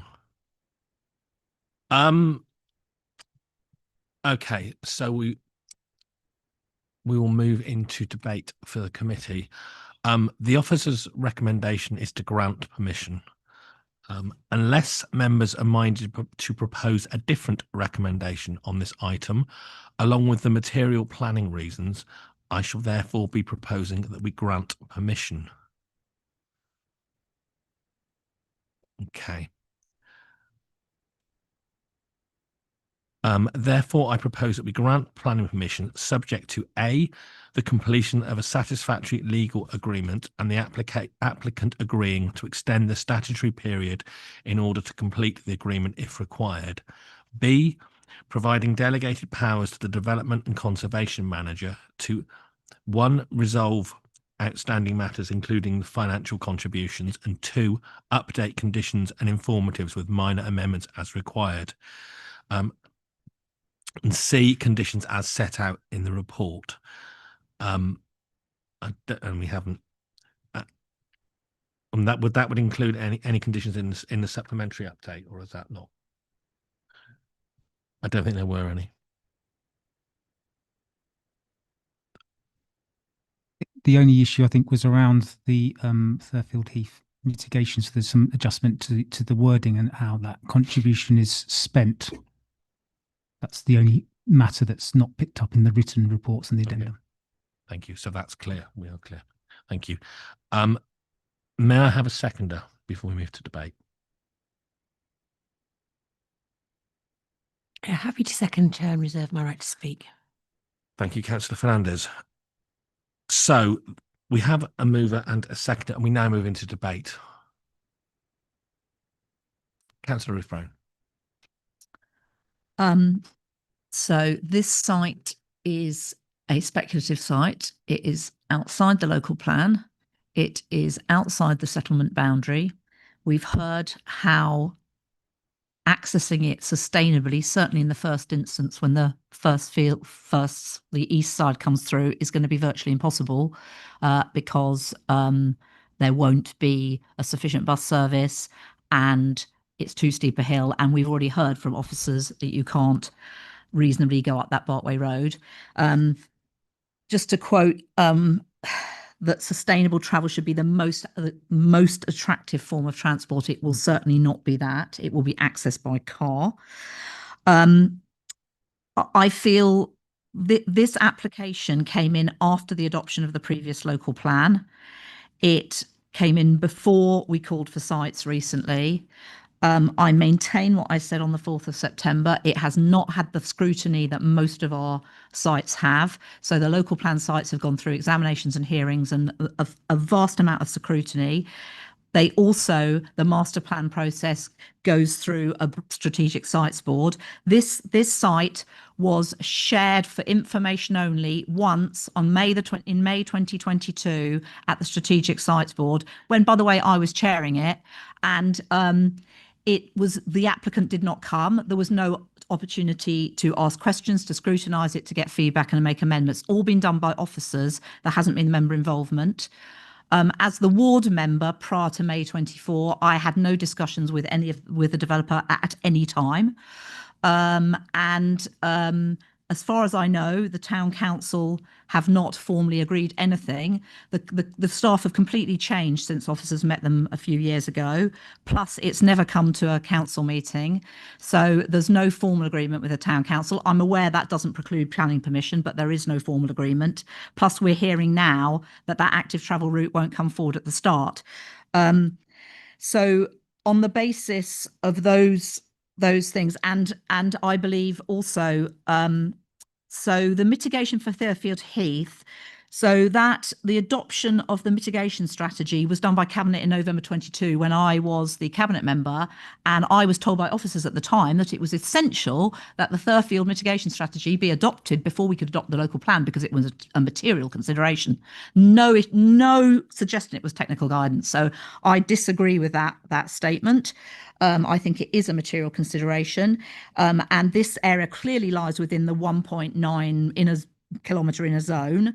Thurfield Heath is being impacted hugely by additional footfall. Royston has a distinct lack of sports pitches. In fact, community pavilions and sports pavilions, I think many of the villages in our districts are better served. So Ickleford, for example, has a much more sports provision in terms of pavilions and fields and pitches than Royston does. I started working with a hockey club in 2018. We got money for a hockey pitch, but we haven't been able to find any land. So I would argue that land is more important than the money contributions, and that doesn't deliver this. So it would be lovely if it would deliver that. Whilst I welcome the allotments, I think we need sport pitches.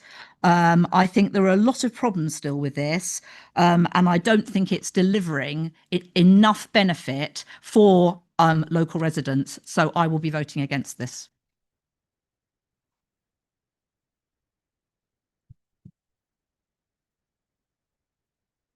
Do any other councillors wish to speak?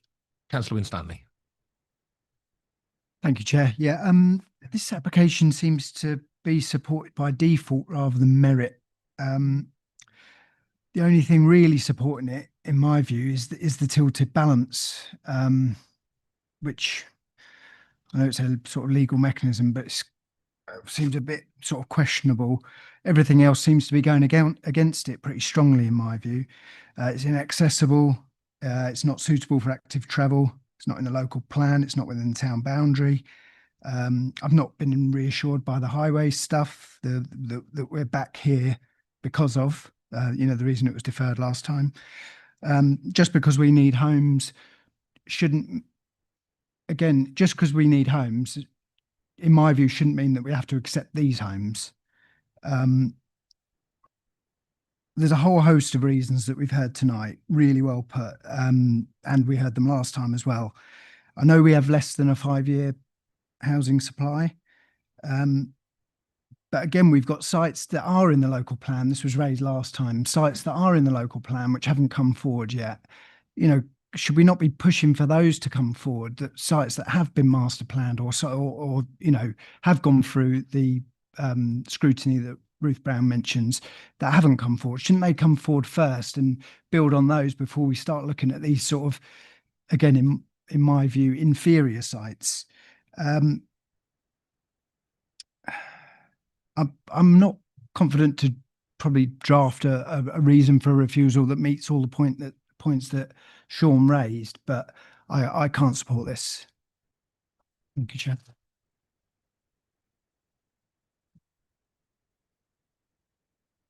Councillor Mantle.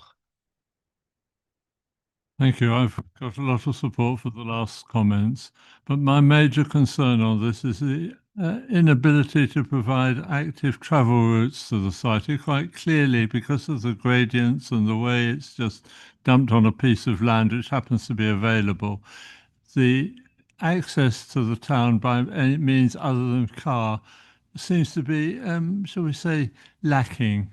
I think that we should be taking a stand that sites which come before us, whether in the local plan or not, must be able to be accessed properly by active travel routes.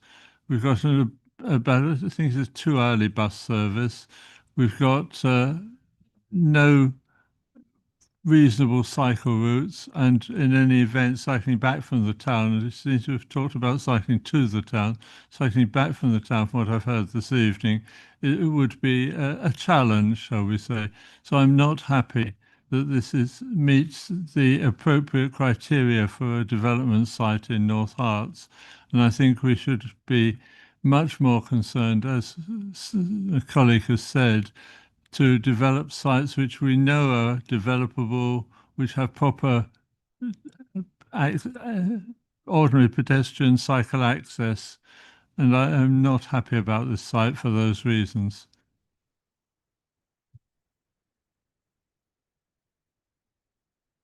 Councillor Louise Peace.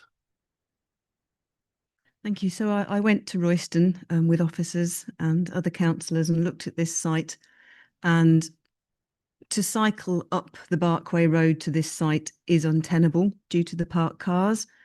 I was reassured by the route that we were shown for the cycleway through Shrubbery Grove that would be segregated down into town, and the pedestrian crossing there, which all looked very reassuring. And until I heard that the eastern phase of the development would be built out and occupied before that route was put in place, I might have been minded to accept that. But I cannot vote for this in the knowledge that that whole section of the development will be built out before an active travel route is in place.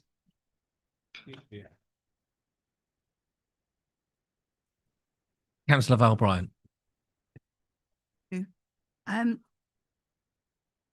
I'd like to refer to Councillor Brown's comments about the history of the site, which she obviously is correct because it was on her watch.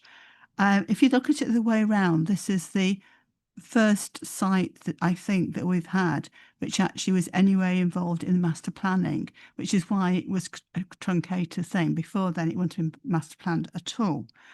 The other thing I'd like to say is I've been following all the questions that have been raised, and I think one thing we have done this evening is we have got that through the minutiae of all aspects of this application by the members of the public, their comments, and from councillors.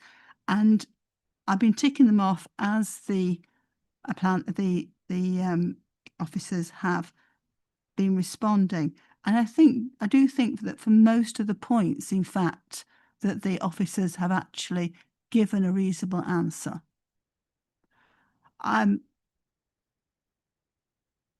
think with the sustainable transport, it's very much a case of chicken and egg.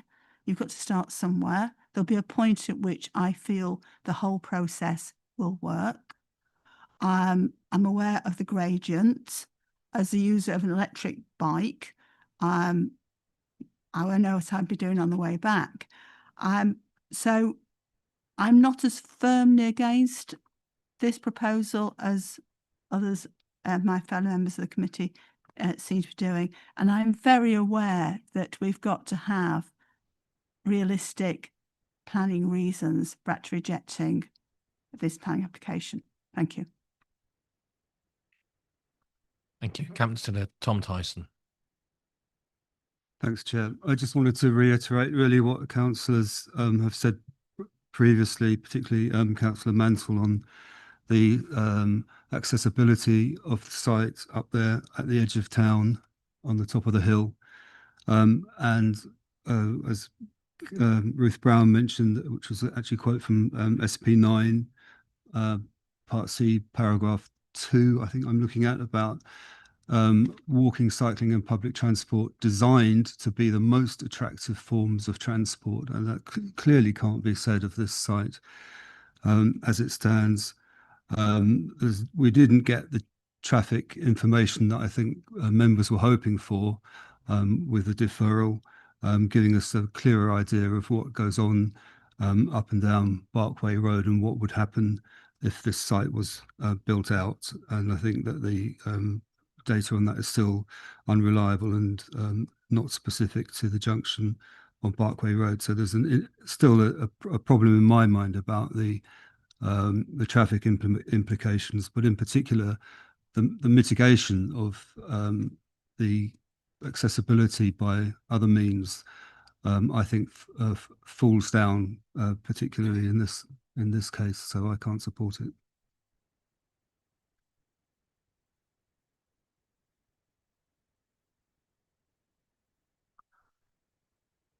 Okay. Then I think I'll have my turn at it. I hear what members are saying, and I sympathise with a great deal of it. But the bit I can't go along with, we cannot the tilted balance does apply. We've been told that the tilted balance applies, and we cannot make that disappear. We cannot make the tilted balance not be an issue. And that's the bit I can't get past. Not for the first time sat here. That is what it is. We can like it, we don't have, or we can not like it, but the tilted balance will apply. And given our housing supply is what it is, in order to reject that, to turn down this application, we have to be able to demonstrate that the detriments would significantly and demonstrably outweigh the benefits. And we are told by our officers that they do not. And that I guess is the crux of this matter, because if that is the case, what decision are we making? Are we making a decision knowing that we're going to lose appeal? And that's, I guess I can't answer that for the individual members of the committee. You have to make your own decision on that. But I'm very, very conscious of the advice we have from officers, and that weighs on me and indeed on all of us. Okay. Are there any other comments?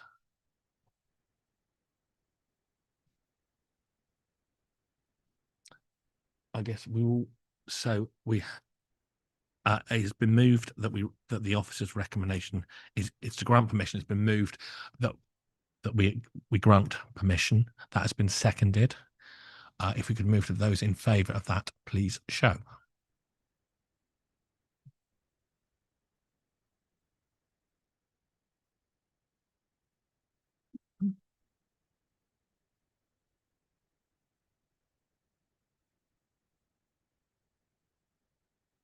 Chair, that motion is lost.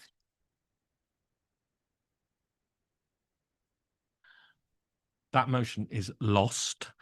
I then ask for I seek a further proposal and second on a motion to defer or refuse the application. Councillor Ian Mantle. I would propose that this application be refused on the grounds that it is contrary to policy and that it is inadequate in its provision of alternative means of access other than motor cars. Thank you for that, Councillor Mantle. Do officers have that down? Yeah. Do we have a seconder for that proposal? Councillor Ruth Brown.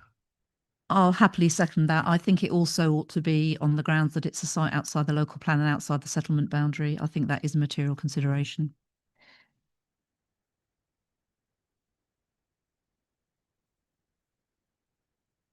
Okay. Do members wish to debate the proposal? No? In which case, sorry. You're not free to speak. No, it's Councillor Mantle's. In which case, we'll move to a vote on proposing to reject the proposal. Sorry.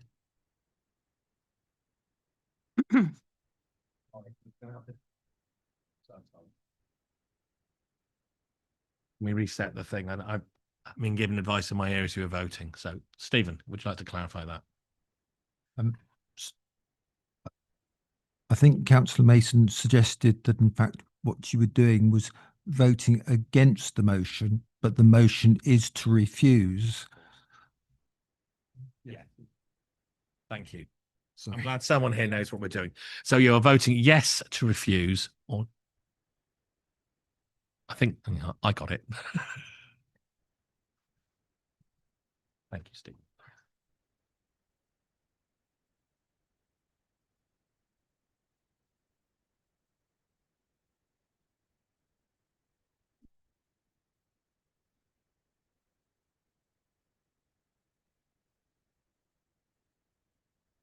Chair, that motion is carried.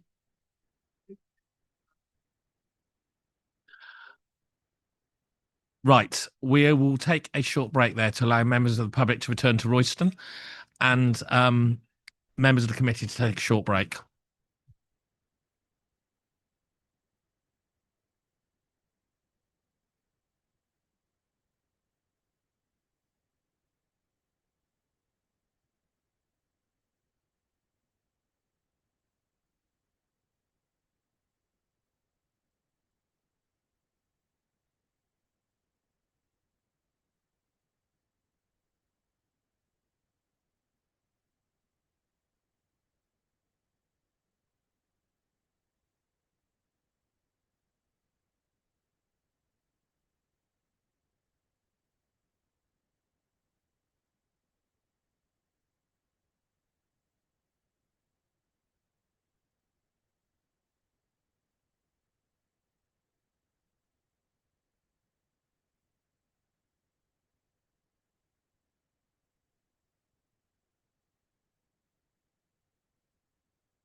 Yep.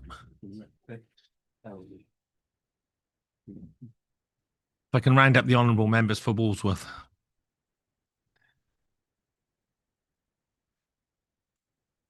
Right. I'm going to make a very short conclusion of this one. Get to retire.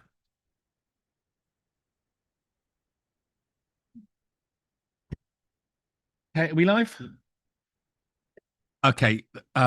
Thank you for the members of public and members of council who've come for the second and third items on our agenda. Thank you for your patience and bearing with us for a very long debate. I'm going to have a very short contribution to this one. Item 7, application 240278 RM, land north of Highover Farm to Stopfold Road, Highover Way, Hitchin, Hertfordshire. I wish to declare an interest on this matter and will leave the chamber.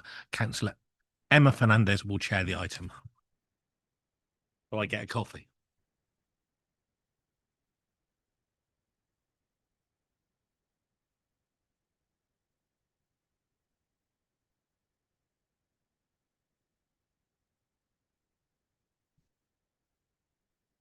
I think we'll get straight on to business, and the officer Sarah Kasparian is to present.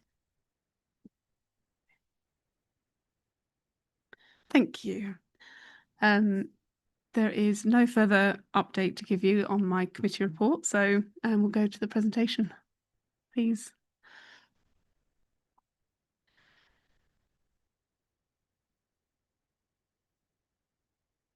Thank you.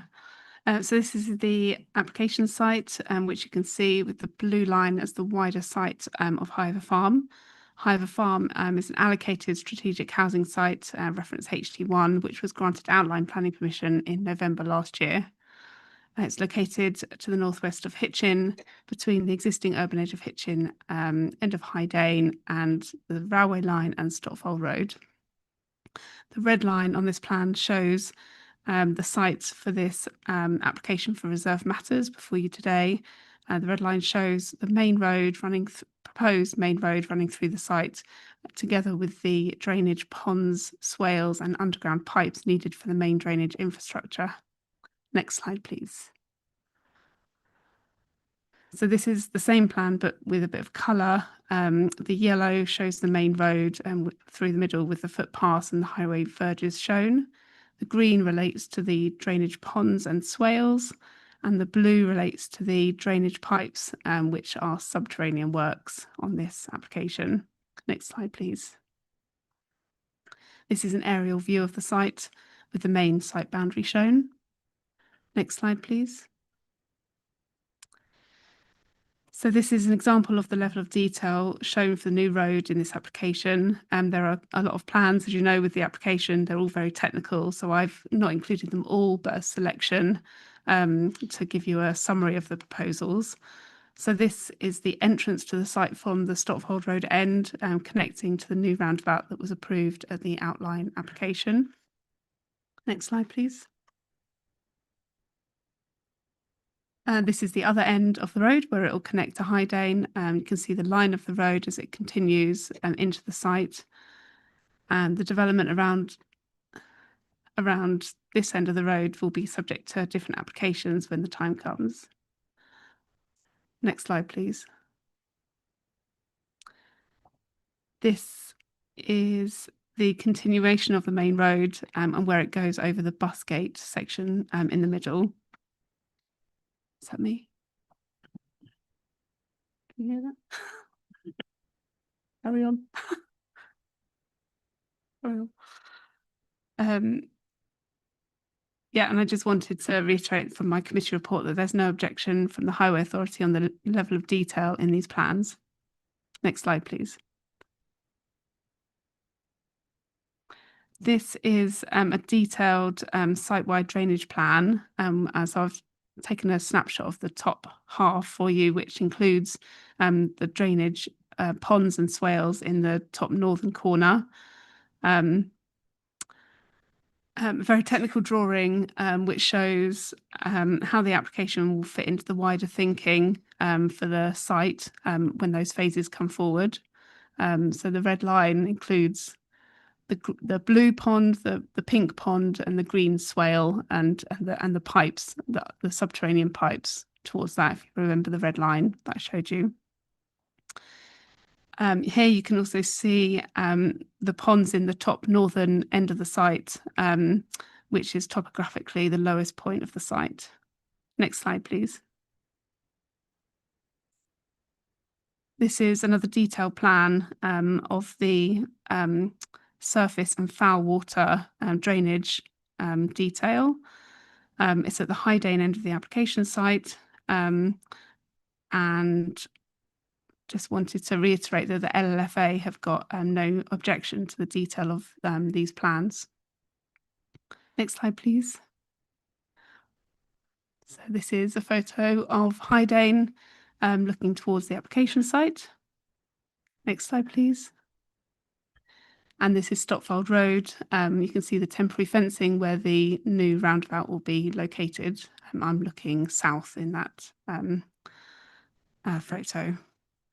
So with no objection from statutory consultees on these detailed plans, the plans being in accordance with the master plan and the design code, I recommend the application be approved subject to the conditions set out in my committee report.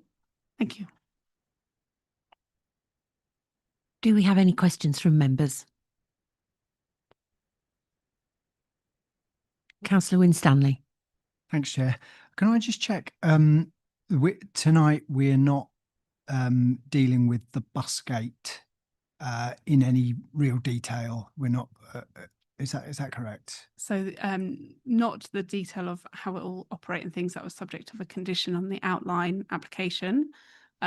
This does cover the spine road and how it goes through the bus gate. So it covers basically the carriageway. And so on that slide, you could see how it kind of narrows to a single carriageway. That's basically the extent of what it covers. Thank you. So not the actual infrastructure that will be there that physically stops traffic from, well, theoretically passing through. So I don't know if you could skip back to the slide, but we can see how it goes to single carriageway and the design of the road and how it changes from two carriageway to one carriageway. Yeah. Does it include the deep nitty gritty or Edward's on hand?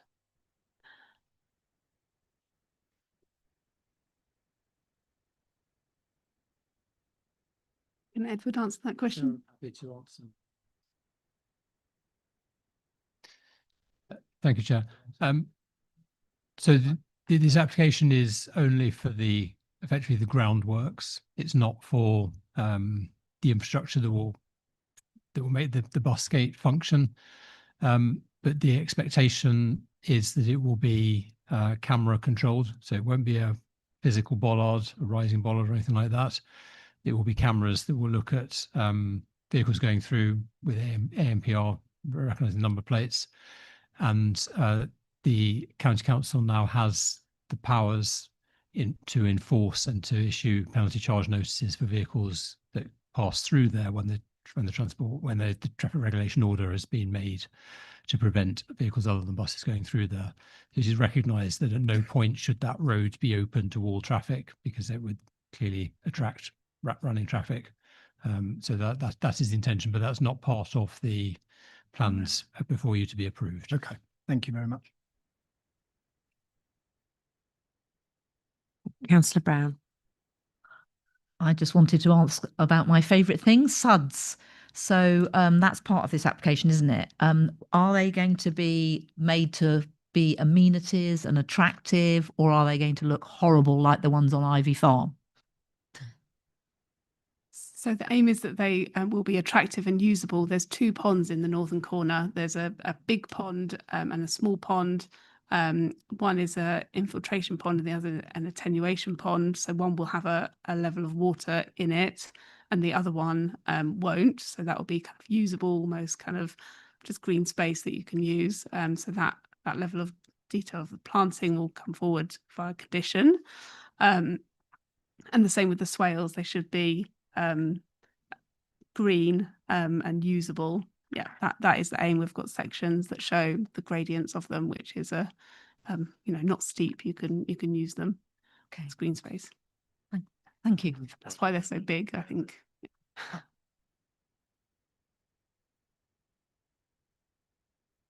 Any more questions from members? No. Okay. Then we'll move on to our first public speaker, which is Mr. Richard Wilcox. You will have 5 minutes to speak, and I will try to let you know gently when you're into your last minute and not cut you off. Thank you. Thank you for being gentle with me. In August, thanks to the assistance of our local MP, the Hitchin community was finally able to get answers to a question it had about the decision to grant planning permission for the Highover Farm development in October 23. If the committee will bear with me, I'd like to briefly recap this communication from Raplis, the planners, and respond. There is a reason why this is relevant that will hopefully become apparent. At the planning meeting in July 23, a decision was taken to defer granting of planning permission, in part to allow more up-to-date traffic data to be gathered because of concerns about the impact of the proposed development upon already congested roads, most notably Cambridge Road. In September 23, almost a month before the next planning meeting, a week-long traffic survey was carried out at the behest of the developers on the 4 roads immediately surrounding the site, including Cambridge Road. But despite the obvious value of this data to councillors, this data was not shared. In fact, HCC Highways were not even aware the survey had been carried out until we informed them that it had at the October planning meeting.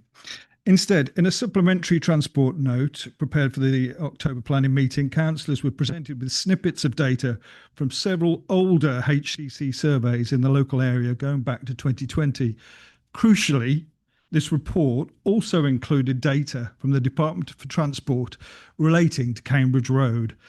In fact, this transport note made big claims about how this Department for Transport data was created from manual counts conducted annually, and that this data backed up their assertions and indicated that traffic flows on Cambridge Road were actually in decline.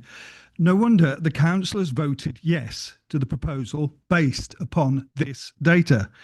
But quite understandably, we wanted to know why the data from the September survey had not been disclosed. So we asked, and in the response we received in August from Raplis, they listed several reasons. Here is what I think is a fair summary of the numerous reasons given. Number one, it wasn't ready.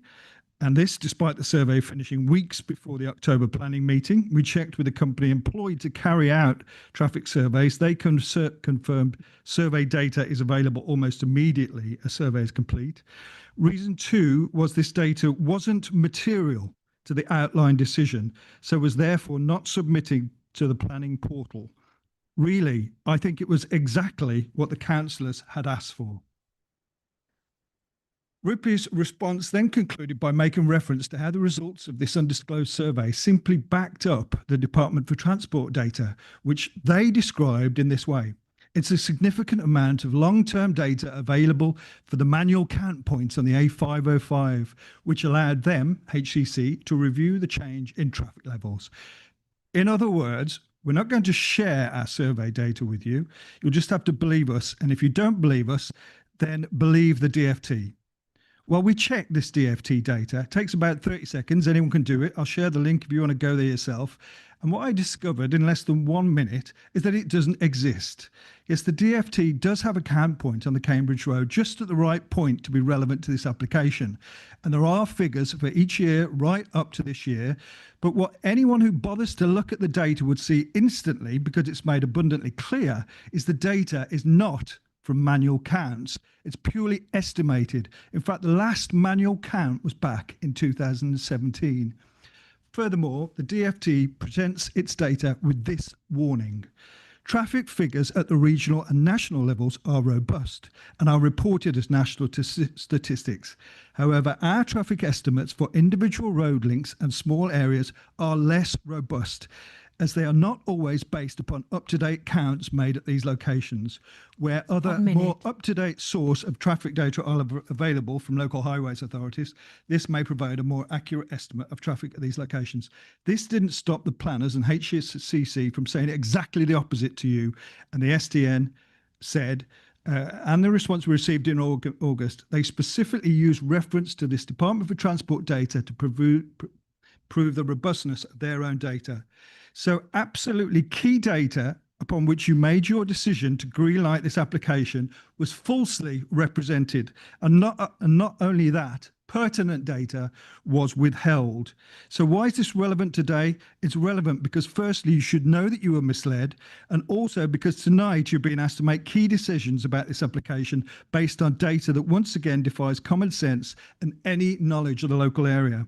The data you presented says that the school will create almost no road journeys at peak times. Anyone who's seen the 40 or so cars parked on the road surrounding Hiver Primary School knows this is ludicrous. As well as misrepresented data, councillors greenlit this application based on the promise that the main spine road would not become a rat run for people wanting to avoid the severe congestion on the Cambridge Road. I'm sorry, Mr. Wilcox, you'll have to finish there. Can I say one sentence? Just finish the last sentence. Go on. Now you're being told that this frankly absurd scheme isn't workable, and instead road traffic narrowing measures will stop it becoming a rat run. Don't believe this. Thank you. Thank you. Are there any questions or clarifications from members?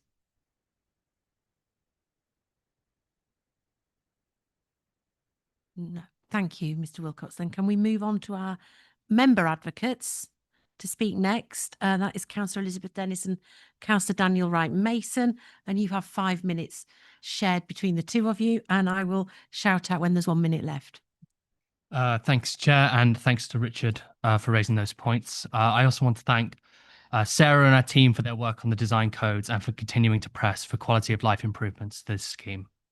This is the first development of this scale in North Hertfordshire for decades, and it is especially vital that the committee has the clearest possible information at each stage. Our role tonight is to reflect the concerns of Walsworth residents most directly affected, focusing on the reserve matters before you. So some considerations for you tonight, members, and as we look forward to further phases as well. On transport, the avenue and bus gate only work if buses actually use the route. What commitment exists beyond the first 5 years of bus funding, and what contingency is there if the service is withdrawn?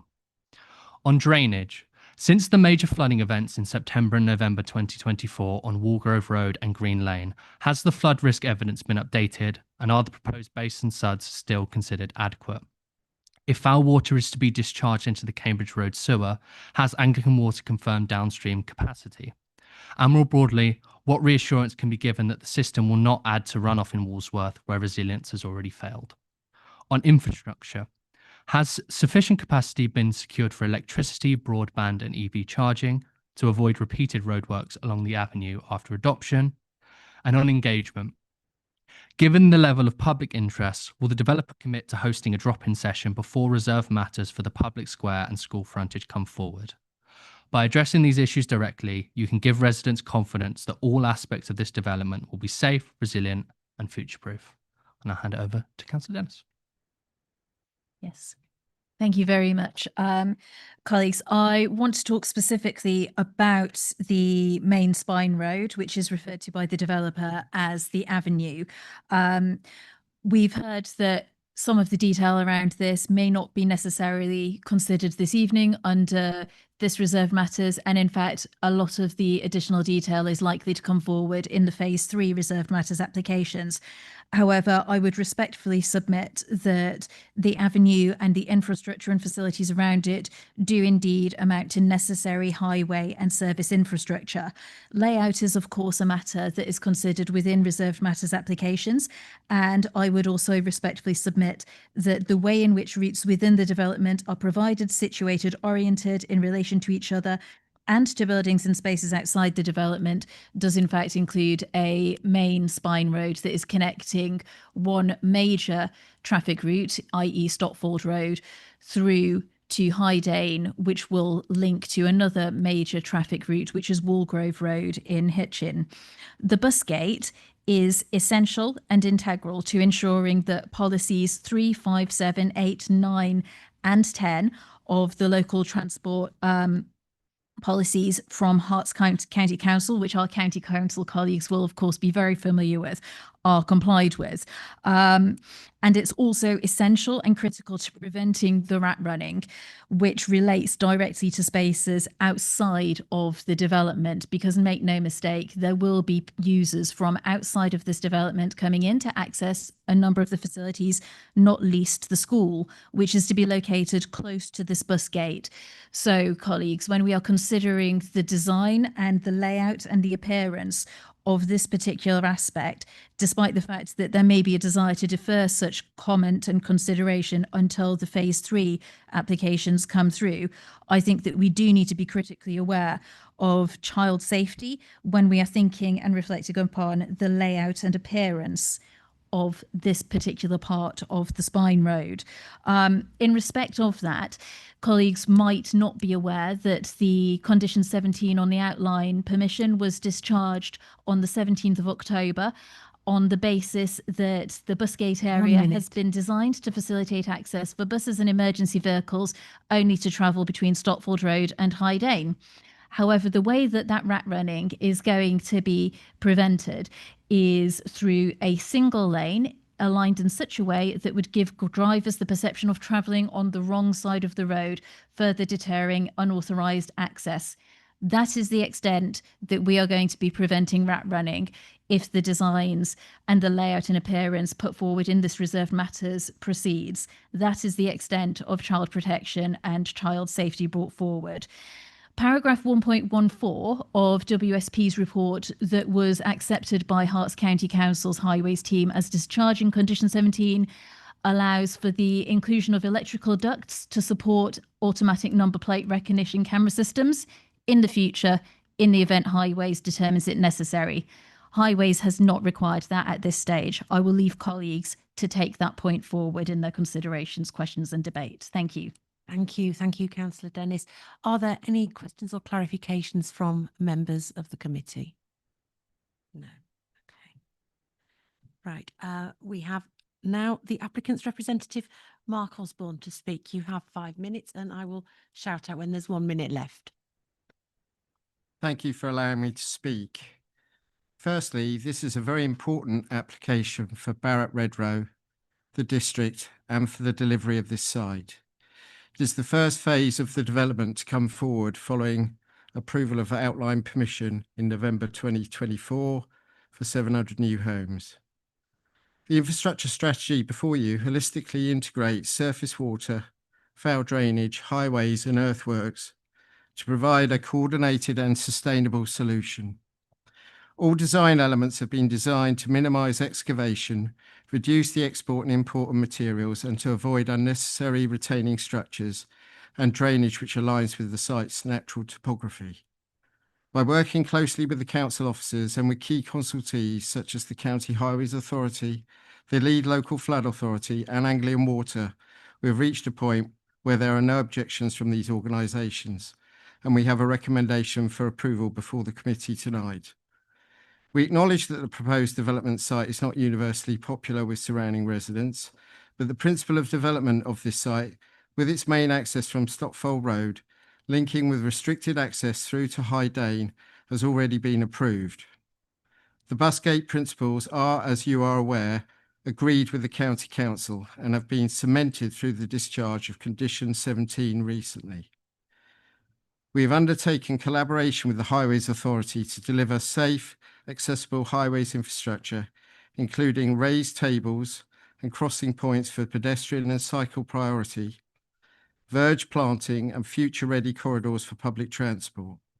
The highway strategy prioritised walkability and sustainable transport with direct connections to local services and the existing infrastructure.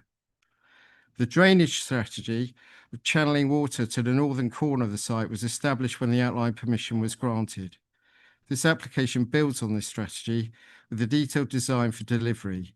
The proposals include fully self-contained multi-stage SUD systems, including swales to slow and filter runoff, attenuation basins to store stormwater, and infiltration basins to safely discharge this to the ground. The drainage has been designed to accommodate a 1 in 100 year storm plus 40% climate change, with no discharge to rivers or public sewers. In addition, the design flows northeast away from existing properties. This design will significantly improve upon the existing unmanaged field drainage.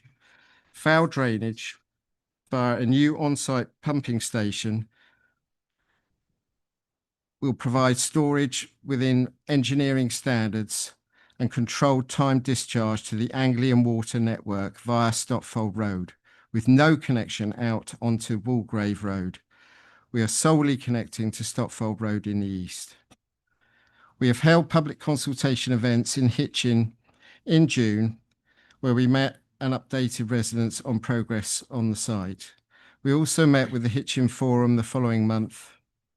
And in August, a comprehensive written response was given to residents and the MP to specific questions raised. Once a decision is made on what is before the committee tonight, we will be providing further update on our forthcoming plans on our website. A further detailed design reserve matters application is currently in preparation for phase 1 of the residential development and will be submitted at the end of the month. This will provide further detail on the housing which is planned around this road network and detail the landscaping and open space provision at Hitchin Meadows and Dane Walk. As mentioned in the officer's report, detail around the main public square has been deferred to later phases, as we need to work with the County Council to integrate the school design into this key space. One minute. Thank you. Placemaking is at the heart of what Barratt Redrow do, and we will continue to work closely with the officers and other stakeholders to get this space right. Residential development on this key allocated site has already been agreed and will bring much needed new housing supply to the district, including 40% affordable housing. This application will enable initial infrastructure works to get underway early next year, which will be closely followed by delivery of the first residential phases, subject to receipt of the required approvals. I therefore ask the committee to follow the officer's recommendation. Thank you. Thank you. And thank you for finishing before your time was up. Thank you very much. Appreciated. Do we have any points of clarification from members of the committee? No. I have one. Can I? You mentioned the work on the town square will be considered at a later date. Is that a point where you would consider having some community consultation? Would you be sharing the designs with them? Will it be open? Will you be open to taking on board their views? Yeah, this summer we had a consultation event where I think we showed the first phase that we're due to submit very soon. I think we'll probably continue to do that ahead of each phase that comes forward. And certainly phase 3, which incorporates the school and this key placemaking square, that will be our intention, yeah. Okay. Thank you. Councillor Strong. Yes, thank you. And maybe I missed it in the report, but I get that this is going to be the key road through the development to serve. But what will the speed limit be on this road?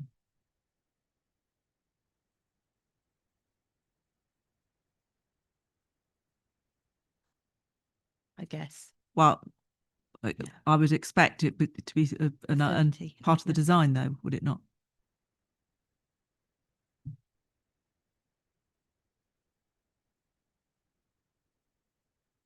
Could I ask the officer to answer that question, please? It's designed and will be 20 miles an hour. Sorry? Sorry, I didn't hear your answer. It's designed and will be 20 miles an hour. Oops. Okay, thank you. Are there any other points of clarification? No. Could the officer respond to any of the issues that have been raised by any of the members of the public or other speakers? Thank you. So I think there's two things I'd like to come back on. Just the bus gate and about the bus service provision. I think two issues. Can Edward respond on those?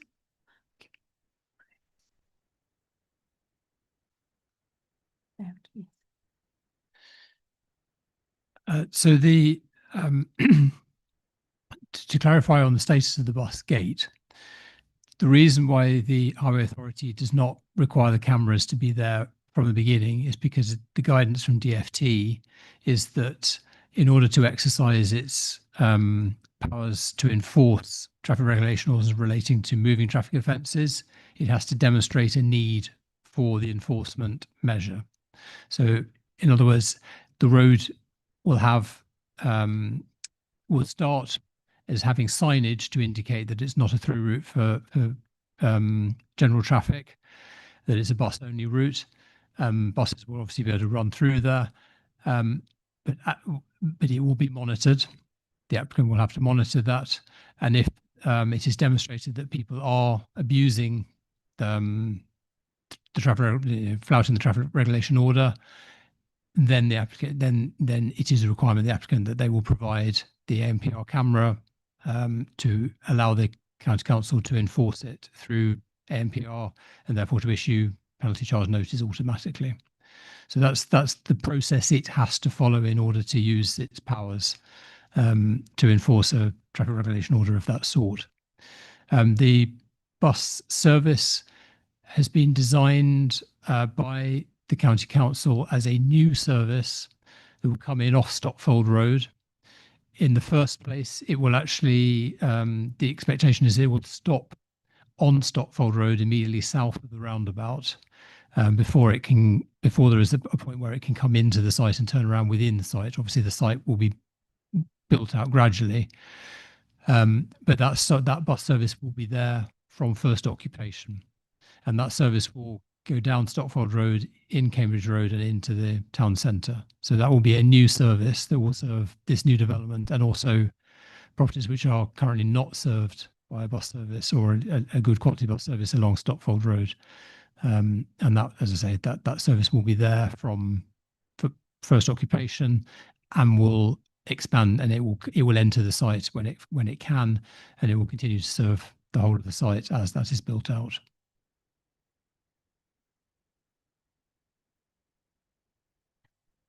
Right. The office's recommendation is to grant permission unless members are minded to propose a different recommendation on this item, along with material planning reasons. I shall be proposing that we grant permission. If there's nobody alternative, I therefore propose that we grant planning. Oh, sorry, Councillor Ian Mantle. Going to second You're going to the second proposal. it. I'm ahead of myself. I'll hurry up then. I propose we grant planning permission subject to A, providing delegated powers to the Development and Conservation Manager to update conditions and informatives with minor amendments as required, and B, conditions as set out in the report. Can I have a seconder? I'm happy to second that, Madam Chair. Thank you, Councillor Mantle. Then we can move to debate.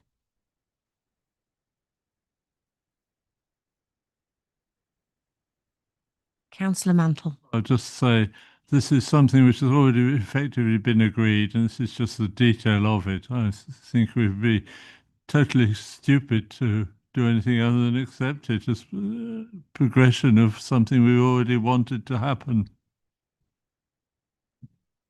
Councillor Strong. Yes, thank you. I mean, I think this is one of our strategic sites, and we do need to see some of these moving forward because we have a shortfall in housing and development. The only question, just hearing on the transport and the bus service going into the town, what about, I mean, those that might want to go to Letchworth? Because as I understand it, the schooling for secondary school could be that the pupils would be going to Highover School, which is Letchworth, sorry, or Fernhill, sorry. Whichever one, so that buses that if they come out and go into Hitchin, that's not going to be sort of, again, this sustainable travel that we're looking for any of those school pupils. So I'll leave that with you, that maybe that under delegated authority at the time, it needs to be looked at about the direction of travel for, and also we do have two towns. Sort of, this development is between the two main towns, that people might like to have a little bit of variety sometimes and perhaps go in the other direction. And the other comment I was going to make, I do feel that this idea that if putting a camera in on that gate, only if we are trying, it's after the horse has bolted really, if we've got a problem, then we're going to put a camera. I think if there's a camera up to begin with, there won't be a problem. So again, I think that would be something that I would ask officers to take back, because I don't think we should be waiting for the problem to happen. I think we should be saying that we recognise there probably will be a problem, because we know what rat rounding goes around the whole rest of the district, and I don't see this will be any different. As soon as there's a road there, it's always we always find that traffic fills it up. So let's not give the opportunity to members of the public who might want to get in their cars and think, oh, I'll just pop through here. Let's stop them doing it from day one. Thank you, Councillor Strong. Councillor Winstanley. Thank you, Chair. Yeah, pretty much what Councillor Strong just said. I agree with Ian Mantle in that I think we should vote for this because we accepted this as a master plan stage. But at that stage, I'm pretty sure we're under the impression there would be some kind of physical infrastructure there to stop people going through, rising bollards or whatever. I definitely agree that it's a very peculiar way round of doing it. I appreciate it's not our process, but you're going to get people just going through. It's going to encourage rat running until they can't do it anymore. So I suspect it will achieve what it's supposed to achieve ultimately, because people will rat run through, then the camera will go in. But how long that will take until we get there, it just seems a weird way around to do it. I think just put the camera there straight away, but yeah, whatever. Thank you. Councillor Bryant, please. Thank you. I also agree with my fellow councillors. I was expecting that there would be cameras on the bus lane, as there are in Shortstown as you go from Hitchin to Bedford, where you'll find, I can tell you from experience. Yeah, I only did it once.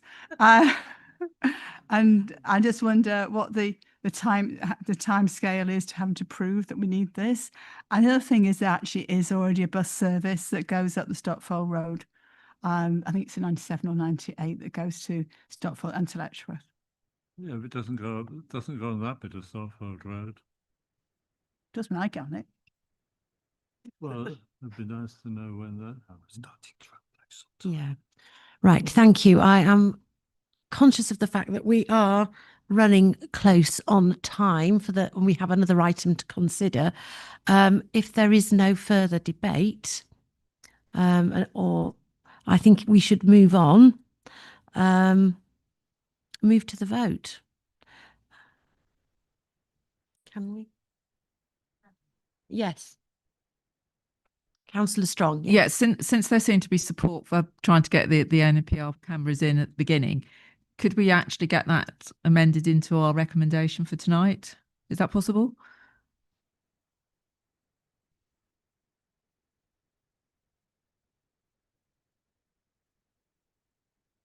Officers, would you like to comment on, is that something that can be done?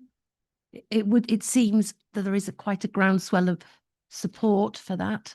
There's no disagreement of the need for the cameras. There is just the process that the DFT requires the county council as the highway authority to go through in order to use its powers to enforce a moving traffic offence. So everything can be set up in readiness of switching on the cameras. It just cannot be issuing penalty charge notices from an ANPR camera from day one. That would just be in contravention of DFT's own guidance around the legislation. So basically we have to go through the process that the DFT recommend, which is it's built, it has to run, and when a problem emerges, then the camera will go in. That's correct, and the simple reason is because the government doesn't trust highway authorities from not abusing its powers and putting in cameras in order to essentially fine people and raise a revenue. So it has to demonstrate a need as a precondition for using those powers. Well, I have a question. I have got Councillor Bryant for. No, we'll go with you, Councillor Strong, because you're live. Go on. I was going to live, and I'm championing this one. If the camera was in there and was collecting data, even if it was not being used, but it'd be actually collecting data, which would then be I would have thought we would have needed as to actually prove that we actually needed then to go through that process. So without the camera, how can the information actually be collected? Would the officers like to respond to that, please? I'm not the expert here, obviously. Certainly, I mean, I think you're probably right that that is how it will happen. It would be pointless to set up a set of cameras in order to measure, ascertain the problem when we've already got the infrastructure in place to do it on a permanent basis. But ultimately, that's a matter for the Highway Authority, not us as the planning authority, to figure out precisely how it's done. But I mean, clearly it's understood that there is a need for it and it should be put in as soon as possible. And they will follow due process to do that. Councillor Bryant, please. I'm just reiterating what Councillor Strong said, but I just want to clarify that the cameras will be actually built as part of the infrastructure to start off with, and they sit there waiting to be used. No, they're used. Would the officers like to respond again? I think we're going to a level of detail that probably isn't appropriate for this particular application. The process has to be followed. The data has to be collected somehow, whether it's using the cameras that are ultimately used for the penalty charge notice monitoring is a detail that the Highway Authority will deal with. Okay, I think that we are going round in circles. It appears we have to go through the process that is recognised, and in the long run, it will be an active, hopefully, a camera discouraging rat running across from Stotfold Road through to the other side, High Dane. So I think we need to move to the vote now. I propose that we grant planning permission, subject to providing the delegated powers to the Development and Conservation Manager to update conditions and informatives with minor amendments as required, and the conditions as set out in the report. Could we vote now?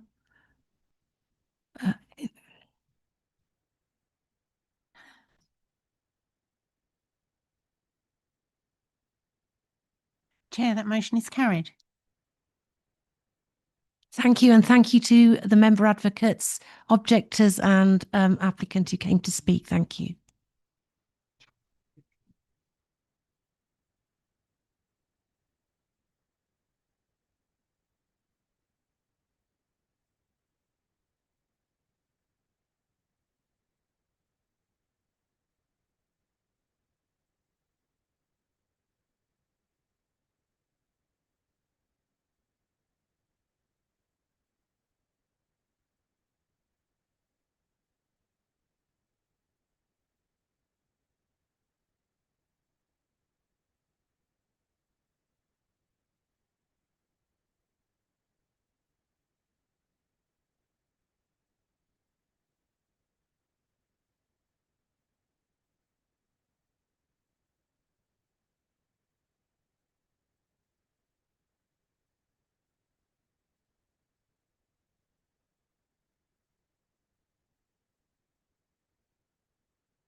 Gosh, it's thinned out in here since I was here last. Was it something someone said? Thank you very much to Councillor Fernandez. By the wonders of modern science, I was able to watch every moment. Item 8. Application 25022234 S73 land between Royston Road and Cambridge Road, Barkway. Ben Glover to present. Ben. Thank you, Chair. I do have a couple of updates to pass over. So the first is I can confirm that the applicant has agreed to the pre-commencement conditions. The second update is that I would like to propose some the following amendments to the officer's recommendation. So I'd like to amend point A in the recommendation section to include the word legal. So it would now read the completion of a satisfactory deed of variation or other legal mechanism that secures the Section 106 obligations agreed as part of the outline application 18015002 OP, and the applicant agreeing to extend the statutory period to complete it if required. Also, let's amend point B in the recommendation to the following. Delegate to the Development and Conservation Manager powers to 1. Resolve any outstanding matters, 2. Update conditions and informatives with minor amendments as required, and 3. Authorize completion of other legal mechanisms if not addressed through the completion of a satisfactory deed of variation. And point C would remain as existing. So thank you. This is a Section 23 application to vary conditions 3 and 20 of Planning Permission 18015002 OP, granted in July 2023. The outline approved was an application for up to 140 dwellings and a new shop, with all matters reserved other than strategic point of access onto Royston and Cambridge Road. So we can go on to the slides, please.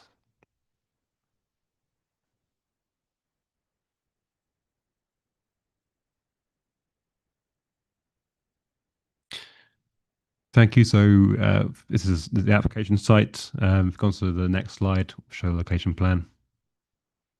Thank you. So the site is located between Royston and Cambridge Road and Barkway. You can see it there outlined in red. Next slide, please. This is the approved access, approved as part of the outline application, access onto Royston Road that was served the development, and it would form part of the retained part of condition 3. Next slide, please. So as before, this is the access that was approved as part of the original outline application and proposed to be retained as part of condition 3. This is the access onto Cambridge Road. Next slide, please. And this is the land use plan. This was approved as part of the outline application with residential in orange, or showing a bit, it looks yellow to me, shopping purple, and open space in green. Next slide, on to the photos. Thank you. So this photo is taken from Royston Road with the site on to the left. Next slide, please. Similar photo, although taken from Cambridge Road with the site to the right behind the tree line. This is now within the sites on the bridleway, looking west.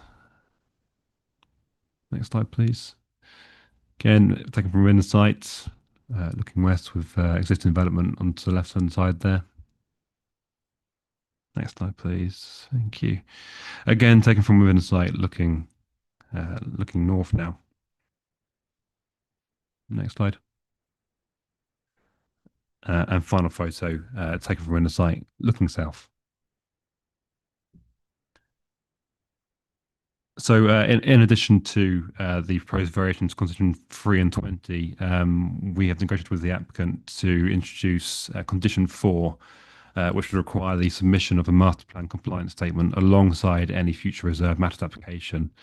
So this addition has been agreed with by the applicant. In addition to this, the above, the Highways Authority have raised no objections to the proposed variations. The Leeds Local Flood Authority have also raised no objections to the variation of condition 20. The application is recommended for approval subject to the terms set out in the officer recommendation sections. Thank you, Chair. Thank you, Ben. Are there any questions from members for the officer? No? Gosh, all questioned out. Sorry, Councillor Louise Peace. What exactly is the change to condition 3 that is happening here? Yep. So a bit of background. So the condition that was originally attached to the outline permission was overly restrictive. It required that all of the plans and information submitted within the outline be complied wholly in accordance with during the reserved matter stage. Which, given that a lot of plans were indicative, illustrative, it's not possible to do. So we've amended the condition to for the development to be wholly in accordance with the parameter plans. So the fixed issues, so the location plan is fixed, that can't change, and then the access, the two accesses onto Cambridge and Western Road.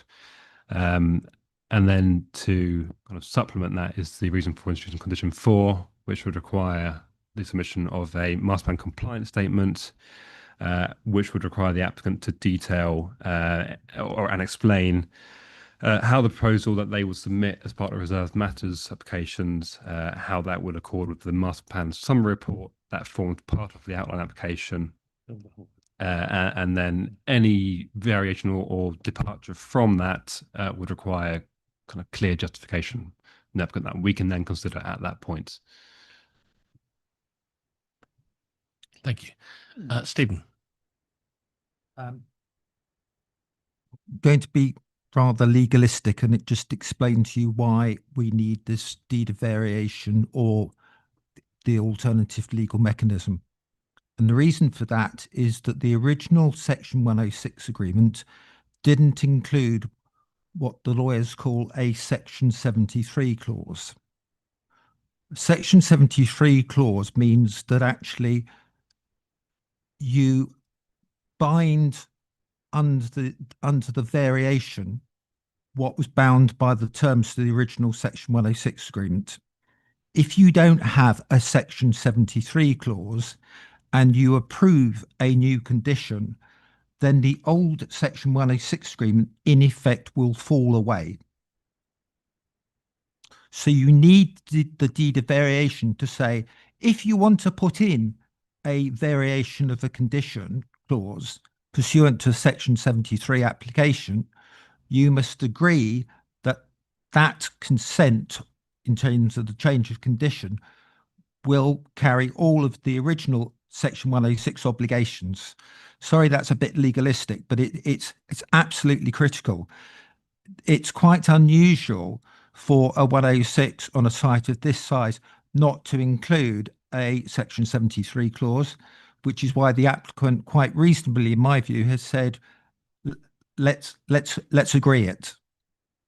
And I'm supporting the situation of recommending that we have the deed of variation or a mechanism which will secure, under any variation of condition, all of the 106 goodies that we got on the outline consent.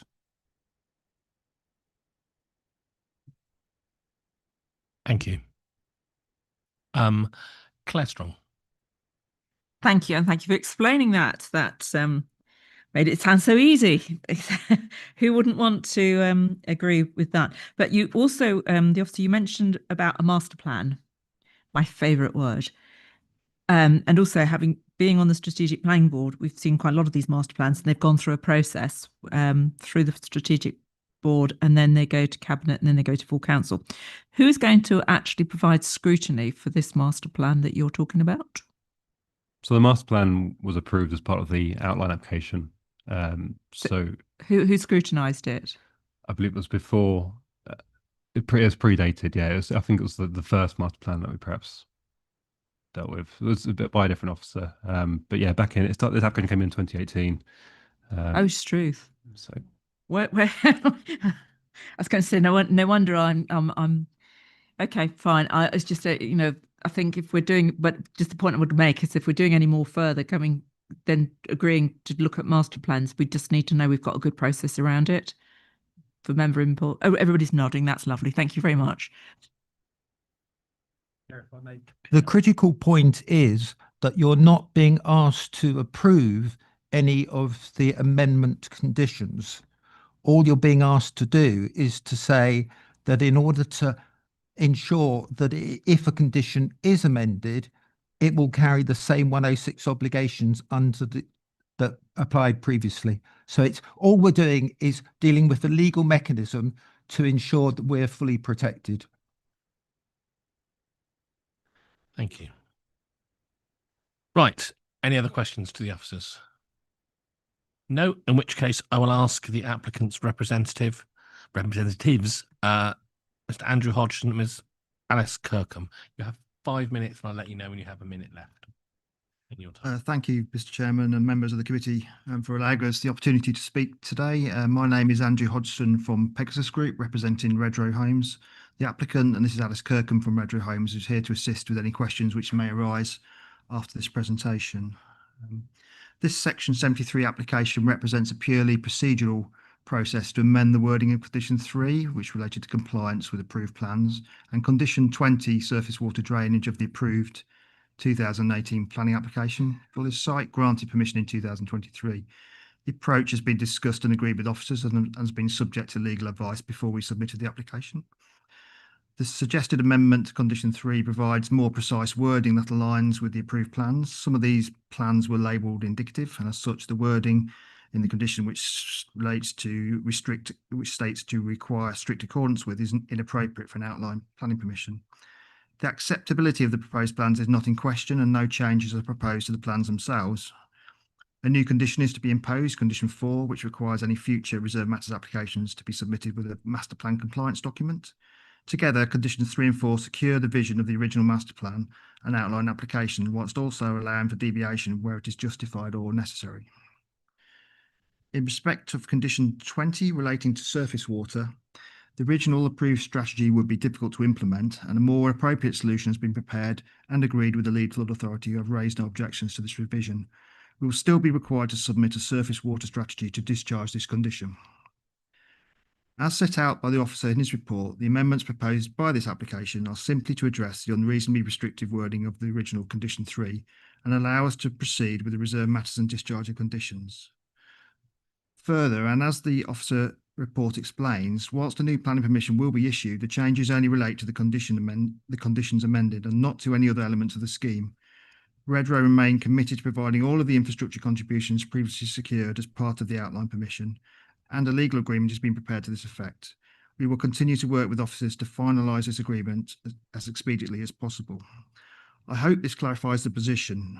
We'd like to thank the officers for their proactive approach in agreeing this solution, and respectively request the members of the committee agree with the recommendation of the officers so we can move forward in delivering much needed homes on this allocated site. Thank you. Thank you very much. Are there any points of clarification from members to the applicant's representative? No? Fine. So the officer's recommendation is to grant permission. Unless members are minded to propose a different recommendation on this item, along with material planning reasons, I should be proposing even that we grant permission.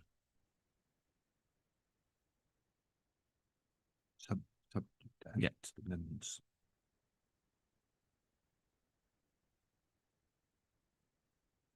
Right.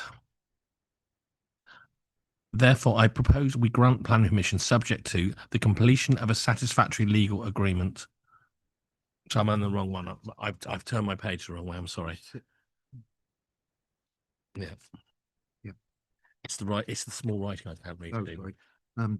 Or other legal mechanism. Okay. I'm gonna have to have a go at reading Stephen's writing on this one, so you might have to bear with me. It's very neat, it's just very small. Right. Therefore, I propose we grant planning permission subject to A, the completion of a satisfactory deed of variation or other legal mechanism that secures the S106 obligations agreed as part of the outline application 1801502 OP, and the applicant agreeing to extend the statutory period to complete if required.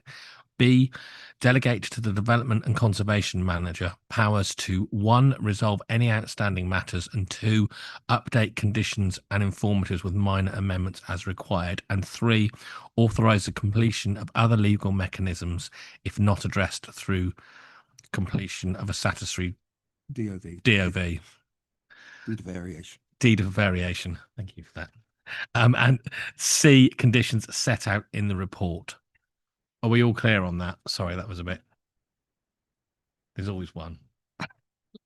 Claire, would you like to clarify any of that? Yeah, can I just clarify? Because I was trying to remember what actually the officer Ben said to us, because he amended A, B, and left C alone, and I thought there was more wording.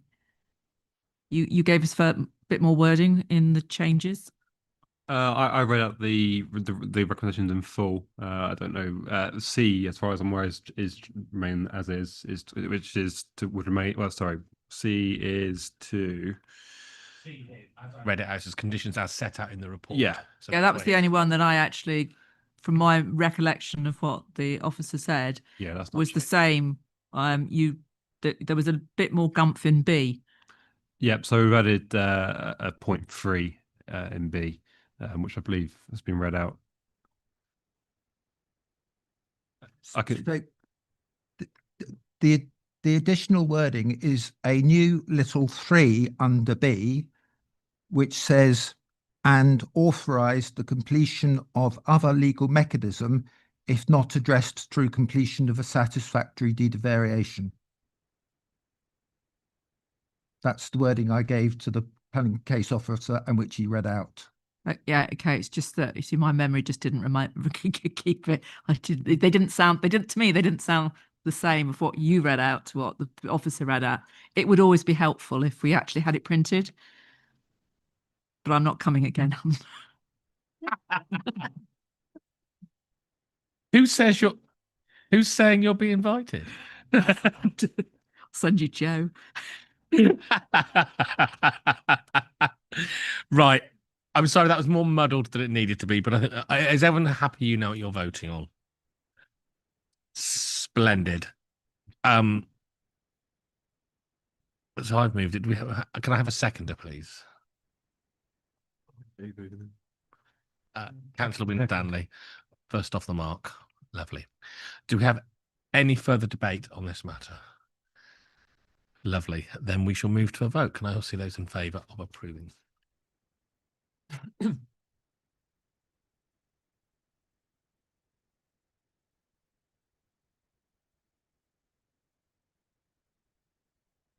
Chair, that motion is carried. Very much. Item 9. I'm glad we're still providing entertainment at this time of night. Right. Item 9, appeals. Sean Greaves to present with alacrity. Enthusiastic response, is it?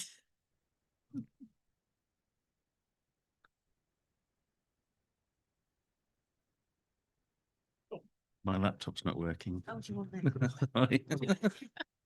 I've got a new charger. Not